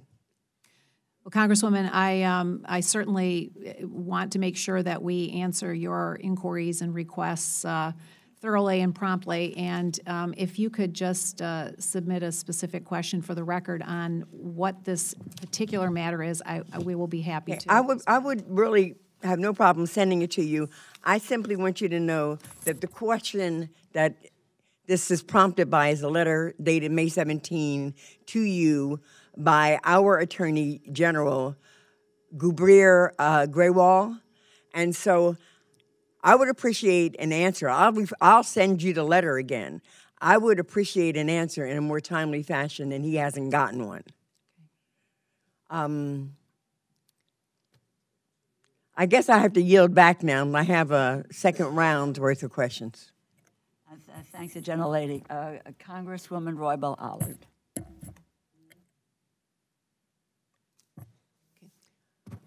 Welcome, Madam Secretary. Before I ask my first question, I want to go back to the issue that was raised by Congressman Pocan regarding the waste of $1 billion on charter schools that never opened or opened and then closed. And just suggest that if your department were to do due diligence, and not only in terms of oversight, but in working to reclaim that $1 billion, programs such as the Special Olympics, there would be no need or excuse for eliminating that and other important programs for our children. Madam Chair, I want to talk about the Pell Grants. I agree with your proposal to support career and technical education, but disagree on how you're going about it. As you know, the Pell Grant is the cornerstone of our national commitment to make higher education accessible and affordable. But the purchasing power of Pell Grants has significantly dropped over the years, covering only about 30% of the cost of college today. Your budget flat funds Pell Grants and does not take into account rising inflation costs to education. And in addition, you propose to expand the pool of eligible applicants by opening Pell Grants to short-term programs.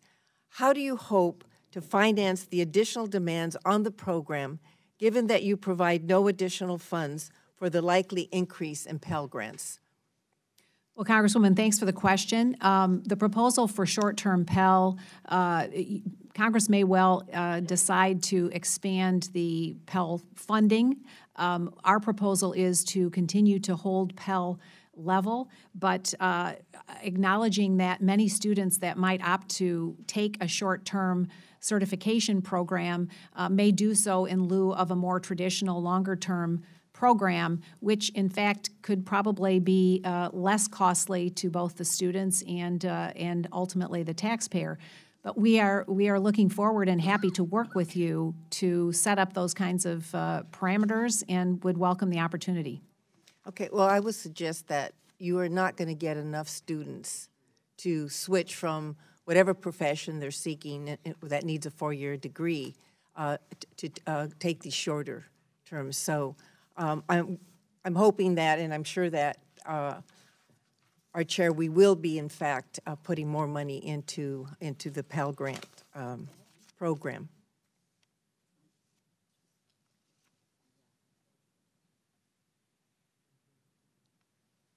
Sorry, I missed this. 1 second, I'm being.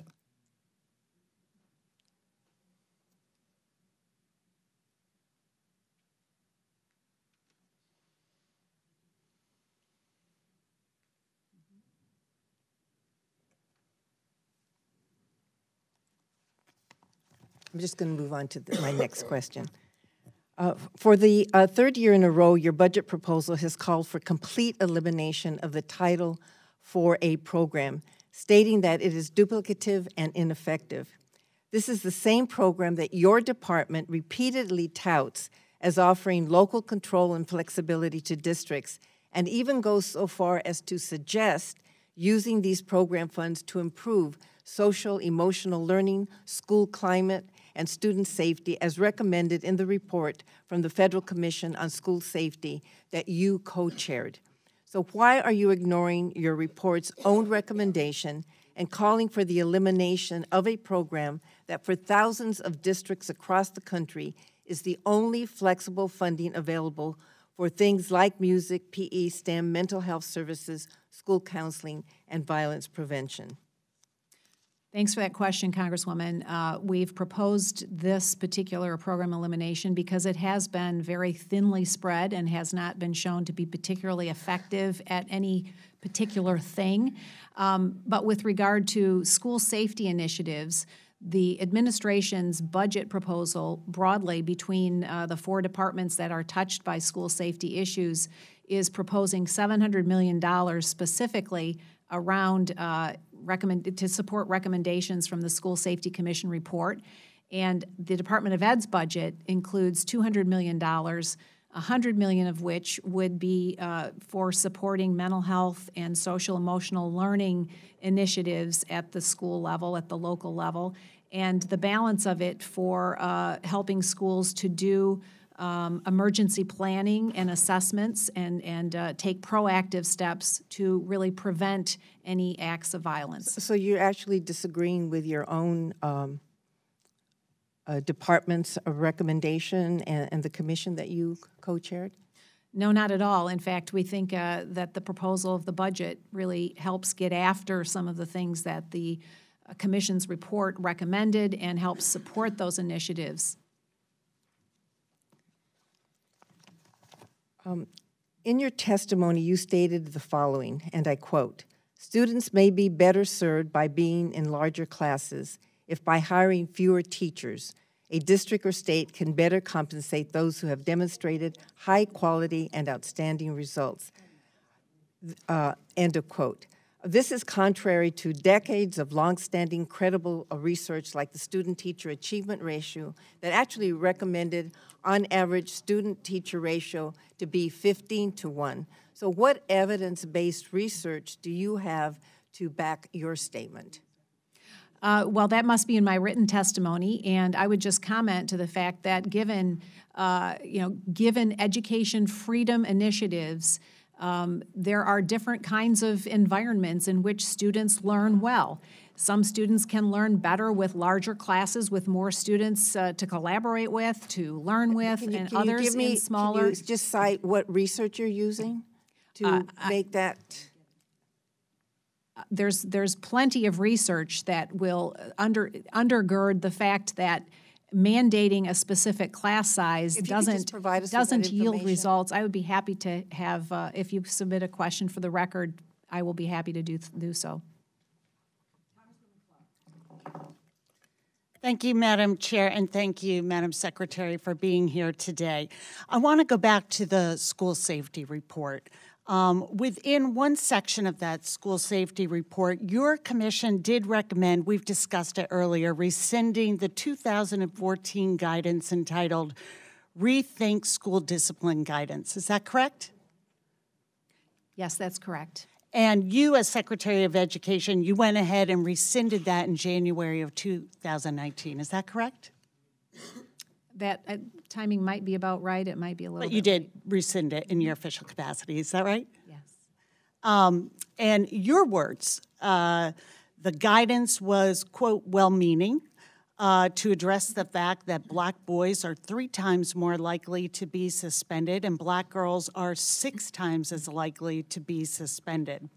But the report goes on to say, although well-meaning, you believe, the commission believes, headed by you, that the guidance resulted in teachers and schools not really carrying out discipline because they were afraid of federal action. Is that correct? That has been, yes, that has been actually spoken to me from a number of teachers. Okay, and then you went on to lay out in the report that although not specifically called for in the guidance, that there was a concern that the commission had that this guidance was creating quotas or certainly pressure to have quotas, meaning that you would look and have to discipline white students at the same rates you were disciplining black students, however unfairly. Is that what you mean by quotas? That you would actually look and discipline white students to make sure it was equal with the discipline of black students?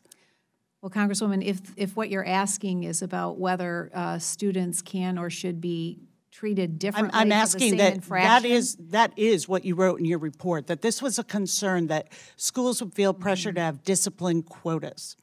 That was in your report, right? Yeah, every student is an individual and Yep, needs to be but treated I'm just as asking, such. quotas was a concern. Is that correct? Well, that has been suggested by the discipline guidance. Right, yes. and you put it in your report, that was a concern. You also questioned the legal validity of the guidance on a theory of disparate impact. And here's where my questions for you come in. At the base of all of this, you wrote in your report, the racial gap in suspensions, you cite a study and say, quote, the racial gap in suspensions was completely accounted for by a measure of the prior problem behavior of the student, a finding never before reported in literature. Quote from your report, this research undermines the core proposition in disparate impact theory that statistical disparities necessarily demonstrate that classroom teachers and administrators are motivated by race when disciplining students. That's a quote from your report. So I looked at the underlying research, and here's what it shows. It says, and I am quoting from the report, prior problem behavior accounts for the racial gap in school suspensions that you cite in your School Safety Commission report. This report says, studies suggest that school disciplinary rates may reflect the problematic behaviors of Black youth, problem behaviors that are imported into schools and into classrooms. They go on to say, difference in rates of suspensions between racial groups appear to be a function of differences in problem behaviors that emerge early in life, remain relatively stable over time, and then materialize in the classroom. And this report that you've cited and based as your theory concludes by saying the association between school suspensions and Blacks and whites reflects long-standing behavioral differences between youth. That's the research that you have cited in your report in concluding that apparently that it is not racial discrimination in discipline, but there are some characteristics of Black children that from this report start very early in life, well before they get to the classroom. And in fact, the author of this report has many other writings where he says it's a liberal fantasy that poverty and racism play into high rates of incarceration and criminal behavior. So my question for you is, when you talk about children shall be treated individually, what are you saying? Are you saying here, when you quote this research, that the problem really is that Black children are just more of a discipline problem? Because that's the research you've quoted in your report. Well, Congresswoman, I've said it before and I'll say it again. No student, no child should be treated or disciplined differently based on their skin color, their race, and I think or their national origin. Your report agrees with that. They just say that by the very basis of being a Black child, you are more likely to be a discipline problem. That's what the study says that you quoted in your report and said, that's why we now think they may not be motivated by race. Black children are just plain old more disruptive in the classroom. How did you come to that conclusion? Children should never, ever be discriminated against. Well, I hope you take those And words if to they heart are treated and differently repeal or your disciplined citing differently. of this research. Congressman Graves. Thank you, Madam Chair, Madam Secretary. Good to see you.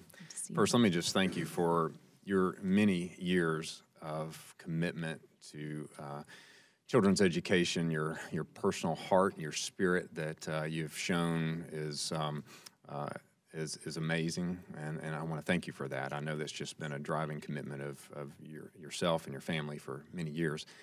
And thank you for taking it to the public sector. Not an easy place to go, but you were willing to do that and didn't have to, but you stepped up, and thank you. Just sort of changing direction a little bit, and I know you have plans for the agency in days ahead, and we're talking budgets and such as that, but I know you briefly talked a little bit about the, I guess it's the Educational Freedom Scholarship Program, and maybe you could just go a little deeper in that, because I think that really gets to the heart of what you're trying to do in this department, and that's to make sure that children have access to education that touches them where they are in life as best as it can, and take them to another place that betters them and their family in the future. Can you tell us a little bit about that? Because I have familiarity in some ways with Georgia has a educational tax credit. Is it similar to that, and how does that work, and how will children benefit from this? Well, thanks, Congressman, for that question. And to just elaborate a little bit more on what an Education Freedom Scholarship tax credit could mean, we're talking about a federal tax credit that states could elect to participate in or not. So Georgia could decide to participate in that federal pool of tax credit funds and implement a different program than what they already have. They could augment the one that they already have, the tax credit scholarship program there, and really think very creatively about how to address the unique needs of students in Georgia. And just thinking about some of the lines of questioning here today, and some of the students that I've met that have benefited from being able to have school choice and take advantage of opportunity like that. I think about Denisha Merriweather, a young woman who she failed the third grade twice. She grew up in the Jacksonville, Florida area, failed third grade twice, constantly got into fights at school, had a mom who was not able to really be a full mom for her. Thankfully, she had a godmother who came and found this tax credit scholarship, Florida tax credit scholarship opportunity. And Denisha will tell you today, she wasn't in that school, that faith-based school that her godmom found for her, not even 2 weeks, and she was on a completely different trajectory. She became the first in her family to graduate high school. She's earned a college degree and a master's degree. And she's now working with us at the Department of Education to continue to talk about advancing these opportunities for kids. And I think about so many students today who are stuck in schools that just aren't working for them. And to give them the kind of freedom and opportunity that the Education Freedom Scholarships tax credit would allow is really inspiring to me, and I would hope that those whose minds are closed to that opportunity today would allow them to be open a little bit and just talk to a couple of these students who've been able to make those choices and to find the right place for them. And every child should have those kinds of opportunities. Thank you for your willingness to propose that, because that's a bold proposal, and I know there's always criticism and objection oftentimes to new concepts, but it does work. And I don't know of an example where a student has gotten a worse education as a result of taking an opportunity such as this. And in fact, some cases, and my wife's a school teacher, in pre-K, so I come from that background too. But unfortunately, it's not the fault of a student. In fact, sometimes they're just tethered to a mailbox. They go to school based on where their mailbox is, and not based on what's best for them and their family and their spot or their needs, in essence. So thank you for your willingness to do that. And as we go through, I know we may have more questions. I'd like to take it all the way to the full spectrum of college and how we can better prepare students with understanding the true cost of college. What is the cost benefit of going to a school versus what the degree might deliver on an income base, and how can we better assist students in making college decisions based on facts and finances and true costs. So when we come back around, I'd like to touch on that a little bit. But thank you again. Thanks, Congressman, and please thank your wife for the great work she does.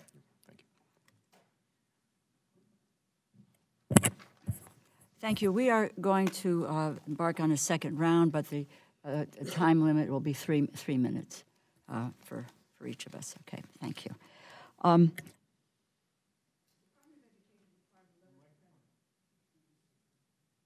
The Department of Education requires a letter of credit from an institution if it determines a serious risk to taxpayers. This includes things like the risk of a precipitous school closure.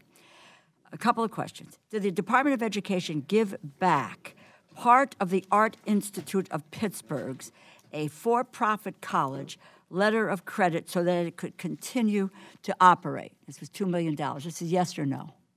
Well, Congresswoman, I'm not familiar with that specific issue with that specific school. More broadly, yes, we do hold letters of credit. Well, apparently there was a $2 million give back to the school, which you should check on. Given that the Art Institute of Pittsburgh recently announced it's going to close anyway at the end of this month, March 31st, it's going to close. I need an answer to the question, why did the department do this, and what happened to the money? You appear not to know anything about this, but I would ask you to please check on it and get us an answer quickly as to why it was done and where is the money? Where is the money? Thank you, Congresswoman. I'd be happy to. We have testimony from the department's Assistant Inspector General for audit. This is about federal student aid's mismanagement of student loan servicers. I also find it interesting that all of your commentary, even some of the folks on the other side of the aisle, it's about state and localities that ought to have the jurisdiction to go after, to take on education. It's where it belongs, except when it comes to protecting our kids and our borrowers. Then we don't want to look at the state, what they are doing, and the loan servicers. We want federal law to preempt it. That being said, in particular, we heard evidence of how the department fails to consider a servicer's noncompliance with federal law and past performance. Were not these ideas included in the Mitchell and King memos, which you rescinded following your first 3 months as Secretary of Education? Congresswoman, we have, as you know, embarked on Next Gen. I understand it. I know about Next Gen. And I do. I know a lot about it. If you would allow me to just talk about that a moment, because what I want to know is why. No, my question is, why were the Mitchell and King memos, which were specifically laid out to address a servicer's noncompliance with federal law and past performance? I asked the question. You rescinded the requirement that stated servicing contractors should comply with federal and state law, taking any necessary steps to support oversight by federal or state agencies, regulators, or law enforcement officials. Did you rescind that? Congresswoman, first of all, let me just say that we take loan servicing and the requirements thereof very seriously. We're continuing to enforce. Time is up. You do not. Loan services are getting away with putting at grave risk our students. Thank you, Madam Chair. I only have a short time, so I want to get two things on the record, then ask you a question. One, I agree with you on. One, I do. I really want to thank you for this Freedom Scholarship Initiative. I think that's a really important thing, and I agree very much with the idea of injecting choice and freedom into the system and giving both students and, frankly, donors the kind of flexibility I think would help the system and allow us to meet individual needs. I do want to go on record, and you and I have had this discussion before. I disagree on TRIO. I certainly disagree with the elimination of Gear Up. TRIO's produced like 5 million college graduates for the United States, and these are young people that usually come from, not so young sometimes, come from backgrounds that they may not have been able to make it. I know in my state, these are two really important programs. I have this discussion frequently with our Chancellor of Higher Education, with college presidents. They think that this has really helped a student population that we have a lot of, which is a lot of first-generation ones. One thing I do want to ask you about, though, that I was pretty excited about, you've got, and this sort of works with, the President's proposed an apprenticeship program. You have a pre-apprenticeship program, and $60 million new dollars for that. Can you tell me what the difference is, how you would define a pre-apprenticeship program and versus an apprenticeship, how that would work out? So a pre-apprenticeship, first, thanks, Mr. Cole. Let me just comment on the TRIO thing. Sure. One moment, because I know while we have proposed combining Gear Up and TRIO into one program and then a lesser amount for the TRIO program, what we've also proposed is consolidating that into a state formula grant so that states have the opportunity to get some of these funds to institutions and to individuals that are more needy around this. What we've found is that 95% of the competitive grants go to the same places and the same programs time after time, and they don't necessarily help the students that are most in need. So I'd love to talk with you more about that. But we can have that dialogue another time. But yes, but with regard to the pre-apprenticeship program, so this proposal is to really start establishing apprenticeship programs that are outside of the registered, more traditional sorts of apprenticeships that the building and trades apprenticeship programs. That this will allow us to allow employers and educators to work together on apprenticeship tracks and opportunities that are going to have a more expansive appeal and more relevance to the market today.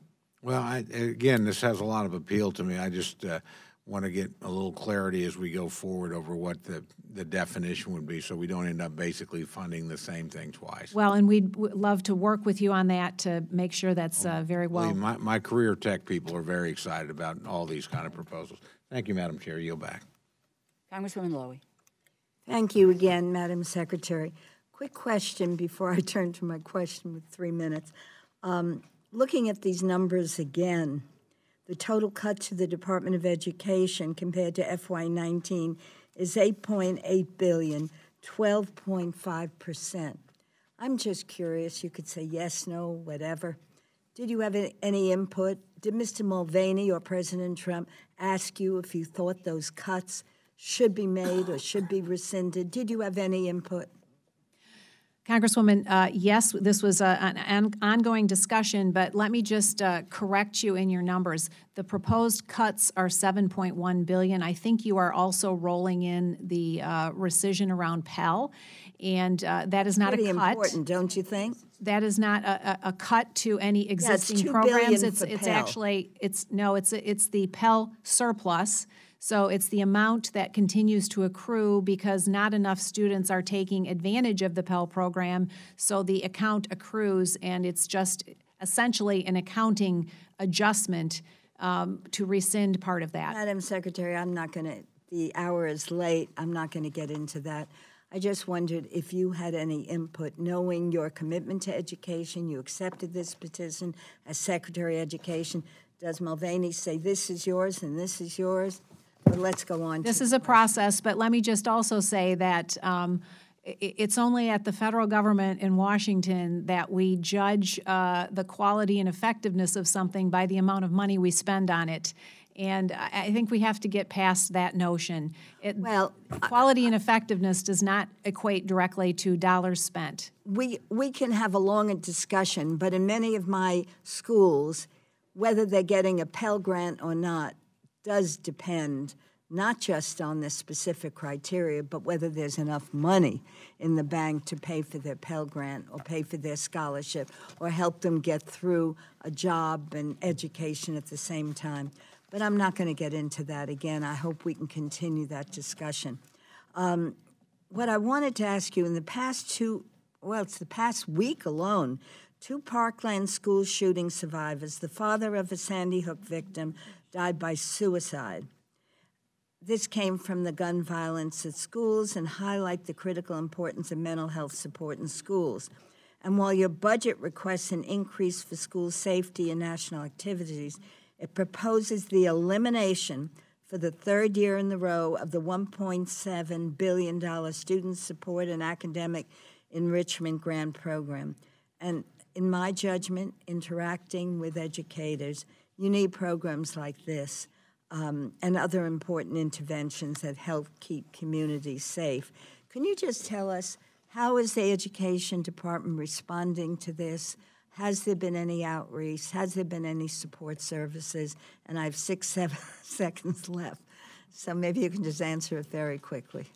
Well, let me just say, I was heartbroken to hear about the students at Parkland, and we are certainly have been in continual contact with them around the immediate grants that we can make in the wake of a tragedy, and will certainly be again this time. But the budget proposal does include funds and initiatives specifically to help schools elect to onboard social and emotional learning and mental health programs to really work at ensuring prevention of these sorts of tragedies. Well, my time is up. So $100 million spread out across the 50 states. Mr. Molinar. To be adequate. Thank you. Thank you, Madam Chair, and again, Secretary DeVos, thank you for your answering questions and your just your patience with sometimes not even getting a chance to answer the question you were asked, and I appreciate all you've done. And I wanted to ask you on your federal work study proposal. Last year's budget, you had proposed reforms to the federal work study program. You have done that again this year to better target the funding to low-income recipients. And I wonder if you could comment on why does this federal work study program need these reforms? How does it assist low-income students better? And any other reforms in your budget to ensure that funds are best targeted to the students who need the funds most? Well, thanks, Congressman. Yes, we believe the federal work study program needs reforms because the way the formula works today, very often those funds go to the most elite institutions, not the ones that are really serving the students with the most need. And so that's issue one. Secondly, work study as it's carried out today often involves students working in the college bookstore or in the cafeteria, on-campus programs. We have proposed to expand those options to allow students to potentially work with in an internship type, apprenticeship type opportunity with employers for whom they might ultimately move into a career with. And we think that having relevant work opportunities for students will be very meaningful in their learning career, and so that's part of our proposal as well. I think that's a great idea. I think it meets a short-term need as well as really helping someone evaluate their future and what they might want to pursue long-term. What needs to happen to accomplish that? Is it legislative? Is it something that you can do? How do we accomplish that? Well, it's part of our budget proposal, so Congress can, you all can discuss and take that up in your budget deliberations to allow the funds designated for that to be able to be used for those sorts of purposes. Okay, thank you. And then just one last question on the teacher mentors. Can you talk a little bit more about that? Because one of the things you hear periodically is that teachers come into the profession and many leave in the first 3 years. Is that something that this will help with that? Good question. Thanks for asking that. We believe that this is a really two-track opportunity for new young teachers just coming into the profession to have a highly qualified, seasoned professional to come alongside them and help them walk through their first few years in the profession is a great opportunity for new teachers. For those who are established and want to continue to really expand their reach and their ability to reach students, this gives them a really important career track and opportunity to do so and to continue to develop themselves and a career track for themselves. The best of the best, teaching young new teachers is a great combination, and we should, I think, really embrace this wholeheartedly because it's ultimately going to be best for students. Okay, thank you, and I yield back. Congresswoman Lee. Thank you, Madam Secretary. Your budget proposes to require post-secondary institutions that accept taxpayer funds in any way to have this, quote, skin in the game through a student loan risk-sharing program. But this program is not quite defined in the budget. Now, historically black colleges and universities and minority-serving institutions enroll a large number of low-income students. The point of the Higher Education Act was to increase access to post-secondary education. And I want to ensure that as we move forward, we move toward increased access. But from the proposals that we've seen, there's a strong argument that risk sharing can incentivize institutions to only enroll those students of a certain means in an effort to not have to share in the risk if a student is unable to pay back their loans. So again, it could negatively harm minority-serving institutions and minority students. So how do you describe your proposal and how that, in the sense that it would not create a perverse incentive to not enroll low-income students? And then the second question I have, and you may need to get back to me on this, is the Congressional Black Caucus, we're deeply concerned about communications and advertising dollars from each agency. And so I'd like to know, and you have $1 million for communications program in your budget, how this money is contracted out in terms of the vendors, the media that you use to provide communications through Department of Ed in terms of minority, women-owned businesses and media. So if you could just get back to us with that written response. Congresswoman, yes, if you could submit that for the record, we'll be happy to respond on that one. I can't respond on that right now. But as far as your first question and the proposal around risk sharing, it is a very broad proposal and not defined at all yet. We would look forward to working with you to develop a more concrete approach to ensuring that institutions have some kind of commitment to the students they're serving. I share your concerns. We share your concerns about ultimately impacting low-income students and more high-risk students disproportionately. So I think that we again would look forward to working with you and talking to you about ensuring we don't ultimately come forward with a proposal that would negatively impact the students that most need to have the kind of access you're talking about.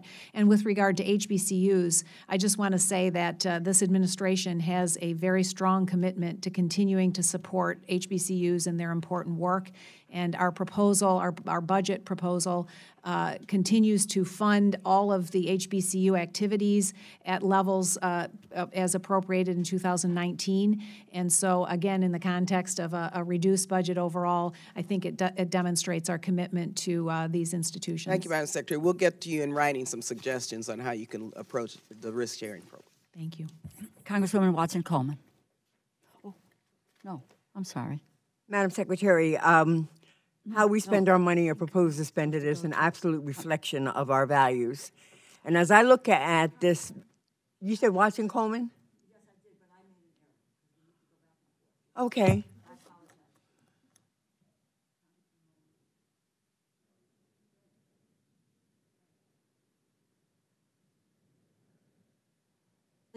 There's a lack of confusion here, or more confusion. Congressman Harris. Thank you. Okay, Thank you then Congressman Gray. Thank you very much, Madam Chair.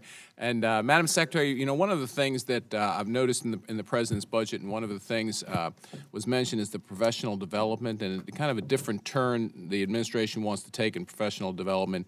And, you know, I liken it to, as a physician, you know, we do continuing medical education, but obviously it's going to be different for every person. I mean, every person's at a different stage in their training, different stage in their experience. And, you know, a one-size-fits-a-few approach doesn't work for that, and I suspect it doesn't work for professional development for teachers as well. So could you just review, you know, the EIR program and kind of the you know, what your proposal is for it and how it would change the way we deal with professional development? Yeah, thanks, Congressman. This is a really important initiative, I think, that in our goal to really honor and respect the teaching profession and teachers, we want to give a couple of different tools to teachers specifically and give them more freedom to be the best they can be. And the proposal that we've put forward is a teacher voucher where teachers could pursue their professional development, customize it for their needs, and continue to themselves develop and you know, perhaps share with their peers what they've learned, but give them a lot more freedom in that development. I've talked with dozens, hundreds of teachers across the country, and I hear repeatedly about, with very few exceptions, the area of personally developing, professionally developing is one that they deeply want to do, and yet they have very few opportunities and very little latitude in how to do that. And so this, we believe this is a really important proposal that we hope that you will consider very seriously. Why is it? Because, I've got one of the studies that the National Center for Education Evaluation and Regional Assistance produced, actually, which was from the Department of Education, that looked at middle school mathematics, professional development, where they, and I'm sure you're aware of these studies that show that we do these things for teachers, these things called professional development, but objectively, they just don't achieve the outcome. Why is it you think that what we're currently doing, and this is obviously important, mathematics is an important thing, that we'd want to make sure our teachers teach better. Why don't these programs currently work? Well, I think very often they're a one-size-fits-all approach, or one dictated by the district or the school building, and there's very little latitude given to the teacher themselves as to whether or not this particular program to which they're assigned to go and learn from is going to actually help them in their profession and in their particular teaching style. So I think being able to choose and customize themselves is going to really allow them to really grow professionally in a way that they haven't been able to before. Thank you very much. And Madam Chair, I'd like to move without objection that this study be entered into the record of the hearing. Thank you. I yield back. Congresswoman Watson-Coleman. Sure? Yes. Thank you, Madam Secretary. First of all, I want to say something about this rule that was rescinded. This was not supported by any of the civil rights community, and it would seem to me that that was a very viable entity to consider before you roll that rule back. Number two is you have the major advocate for education in this country admonished us in your statement for giving you too much money. So I just find that absolutely incredible. Number three is that I look at where your priorities are. At the same time, I look at where your decreases and program eliminations are. And it is very poignant to me that those programs that are particularly hurt address the minority populations, the poorer populations, the teachers in the schools that are struggling more, the TRIO programs and programs of that ilk that help young people get prepared for college. All of those programs address the children and the situations most in need. And there is more than a $7 billion cut in your budget from each one of those programs. And finally, I am going to give you the copy that I have of my Attorney General's letter so that you will have it in your possession now and be able to have your staff who already has it respond in a more expeditious manner. And I guess really, really finally is that you have eliminated a $200 billion teacher development program and replaced it with a $2 billion program. A $2 billion program you have eliminated, replacing it with a $200 million program to do the things that you say will give teachers an opportunity for development, personal development, innovative development, et cetera. That just doesn't fly. It just doesn't fly. It seems to me that a word that you use a lot in your discussion here today was about freedom. And from my perspective, from what I heard, freedom is not equal in your mind. I yield back. Congresswoman Clark. No, Congressman Graves. Yes, ma'am. Madam Secretary, thanks again. Just sort of wrapping up here. I've been here a little while this afternoon, and I hear a little bit of criticism about some spending decisions you've made. And might I just point out to the committee on your behalf that you're complying with law. I mean, the law says you can only spend so much money, and until Congress changes that number, you have to make tough decisions and tough choices. So I might refer to it as a little bit hypocritical criticism, because I've yet to see a comparison budget by the other side presented that would counter and show their spending priorities as it complies with current law as well. And until then, I would suggest they refrain from some of their criticism until they can compare it appropriately. Back to talking about college students. I'm a father of 2 college students, and we've been going through that process of making decisions over the last year and two. And it's difficult. It's really difficult to compel a student who has a desire and aspiration to go to a certain university with a certain degree in mind and program, and to try to convey to them that your potential income when you come out might not match the expense of what you're going to incur, because there is an expense.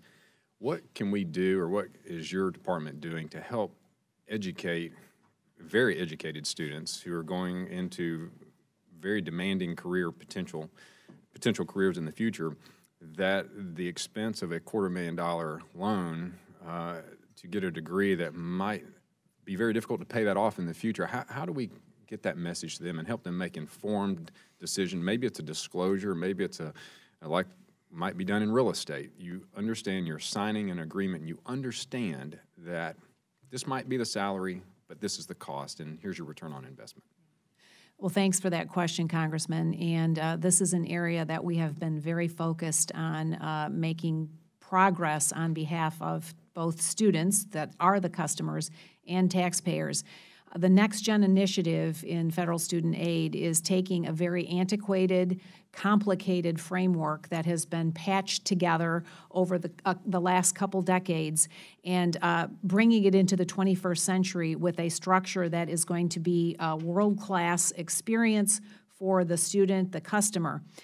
Today, you can complete your federal student aid form on your smartphone through the My Student Aid app. Very soon, we're going to be adding really important information to that through the college scorecard. We're going to have program-level data by institution so students can look, if they're prospectively deciding between a number of institutions and a number of programs that they are thinking about pursuing, they're going to be able to find earnings data at the program level from that institution.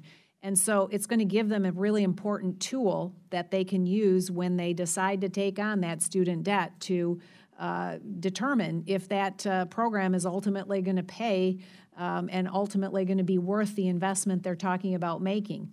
Do you anticipate this tool will indicate the interest expense, the payment structure, if a loan were to be taken out, and income potential and growth over time, and how long it would take? Because I feel like parents are having to do a lot of that work on their own, and students get to the end of their career, college career, to enter in their next career, and they realize, wow, I have a lot of work to do, but I had other dreams. I wanted to start a family or buy a home, but now I can't. I wish I'd have known 4 years ago. Well, I think in general, students need to have a lot more tools at their fingertips and they need to become much more financially literate as they make these decisions about their higher education pursuits. And so we can and will be providing a lot of data and a lot of tools for them to be able to know and understand what those implications are. We've proposed in this budget simplification of loan repayment, income-driven repayment program that would be capped at 12.5%. I think another area that is ripe for exploration and which Mitch Daniels has instituted in a really important way at Purdue University I'm sorry, are Madam income Secretary, sharing I'm trying, agreements. we're about a minute and a half over here, Mr. Graves. I apologize, but we're trying to. Ms. Clark. Thank you, Madam Chair. Madam Secretary, last year you came before us in answer to my question about a proposed budget cut to the student support and academic enrichment grants under ESSA. Since you had made that budget proposal in 2018, we had the shooting in Parkland. And I know that you were just putting together this commission that has now made recommendations that mental health treatment be provided, and that we hire more school counselors and social workers, recognizing that the services are most effective when they are school-based. You said when I asked you about it that in light of what had transpired, quote, I support Congress's readdressing this and looking at this budget item because you said you supported, quote, ensuring schools have the resources that they need to keep kids safe. I understand your testimony today that the $3.8 billion in cuts that you've proposed is somehow squared with the $100 million that you've put in your budget to go to mental health. Could you explain your thinking, and has what you said to me last year changed?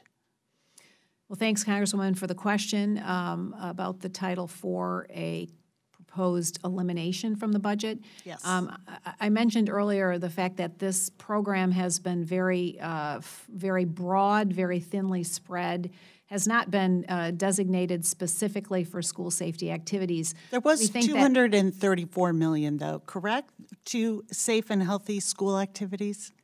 Which were, again, very broad.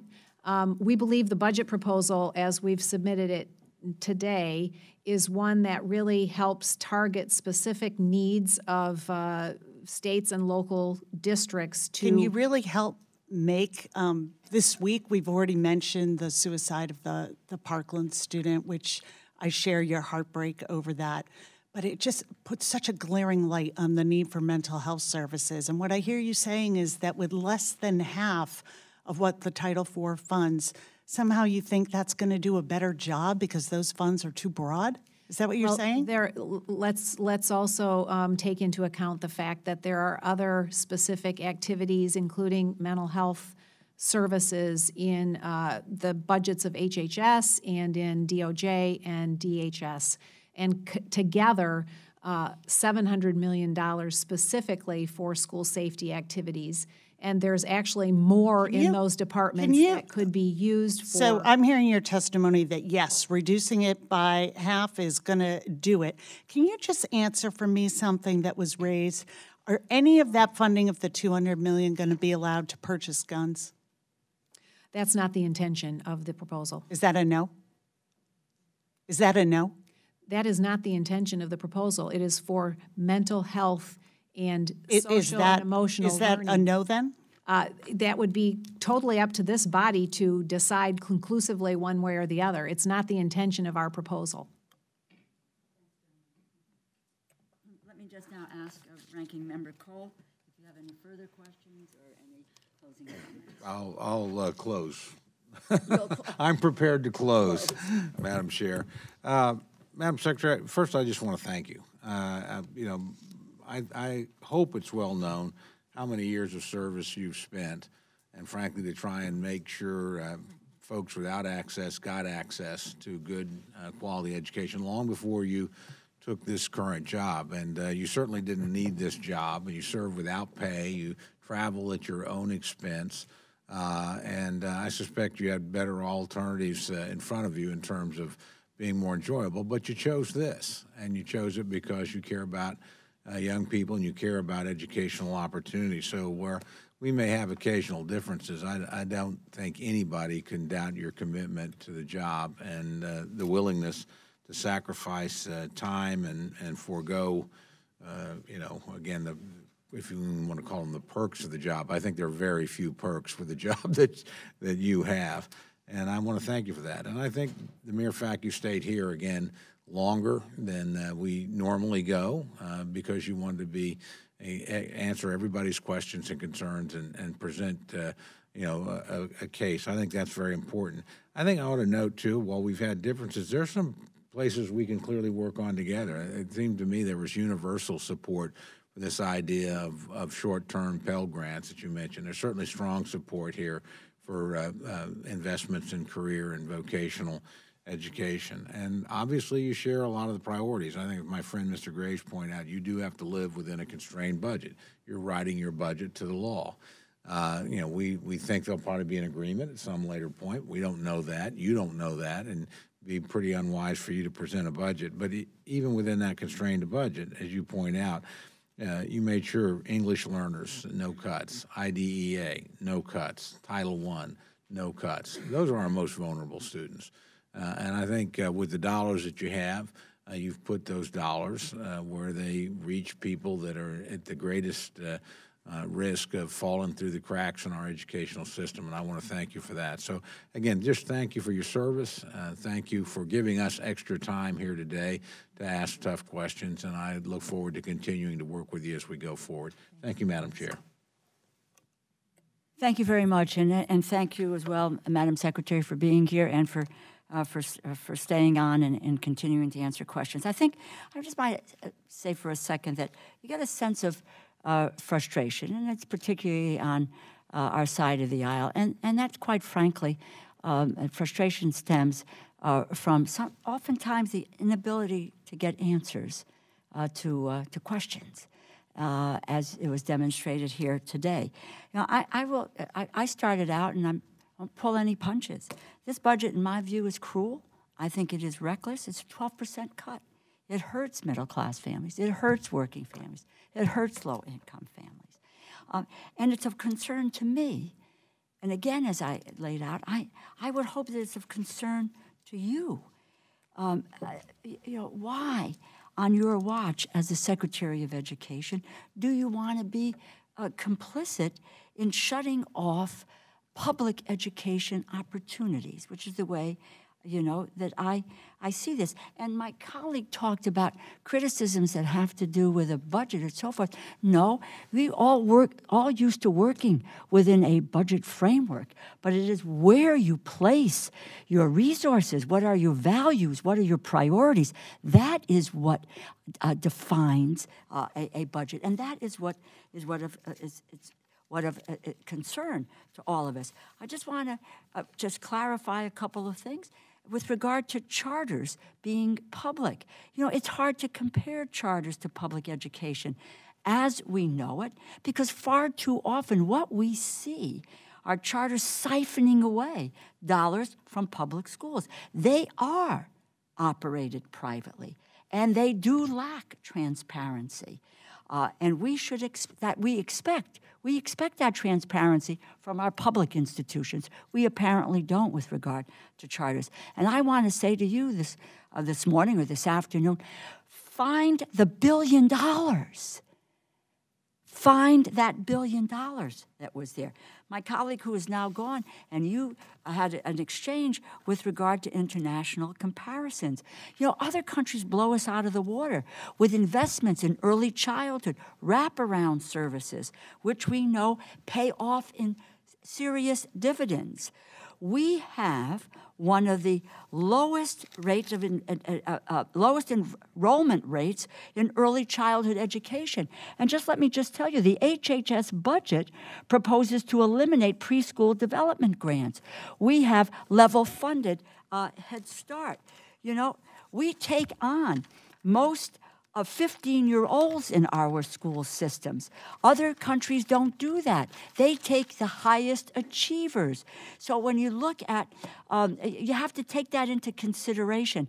The National Assessment of Educational Progress has shown large gains, which we should be proud of. For children of color over the past 3 decades. We have made gains. And we continue to denigrate our public education system, which leads me to the view that that's because the decision is to privatize this. I'm sorry that you didn't answer the questions on the mismanagement of the agency. With regard to short-term Pell, which everyone is extolling, but there's some pieces around that. What you failed to do is to talk about defining high quality. We need to have guardrails so we don't wind up in a Pell Grant program that's open to fraud, waste, and abuse. We need to have programs that may look at whether or not they are a good return on our investment for students and for the federal government. With regard to Next Gen, you did rescind the requirement that servicing contractors should comply with federal and state law, taking any necessary steps to support oversight by federal or state agencies, regulators, or law enforcement officials. You rescinded the requirement around strengthening transparency through expanded publication of aggregate data on student loan and servicer performances. That would have required the Department of Education to publish servicer-level data on default. None of these rescinded provisions are currently part of the department's next-gen effort. You know, you said and you discussed that these are just proposals. I'm relieved.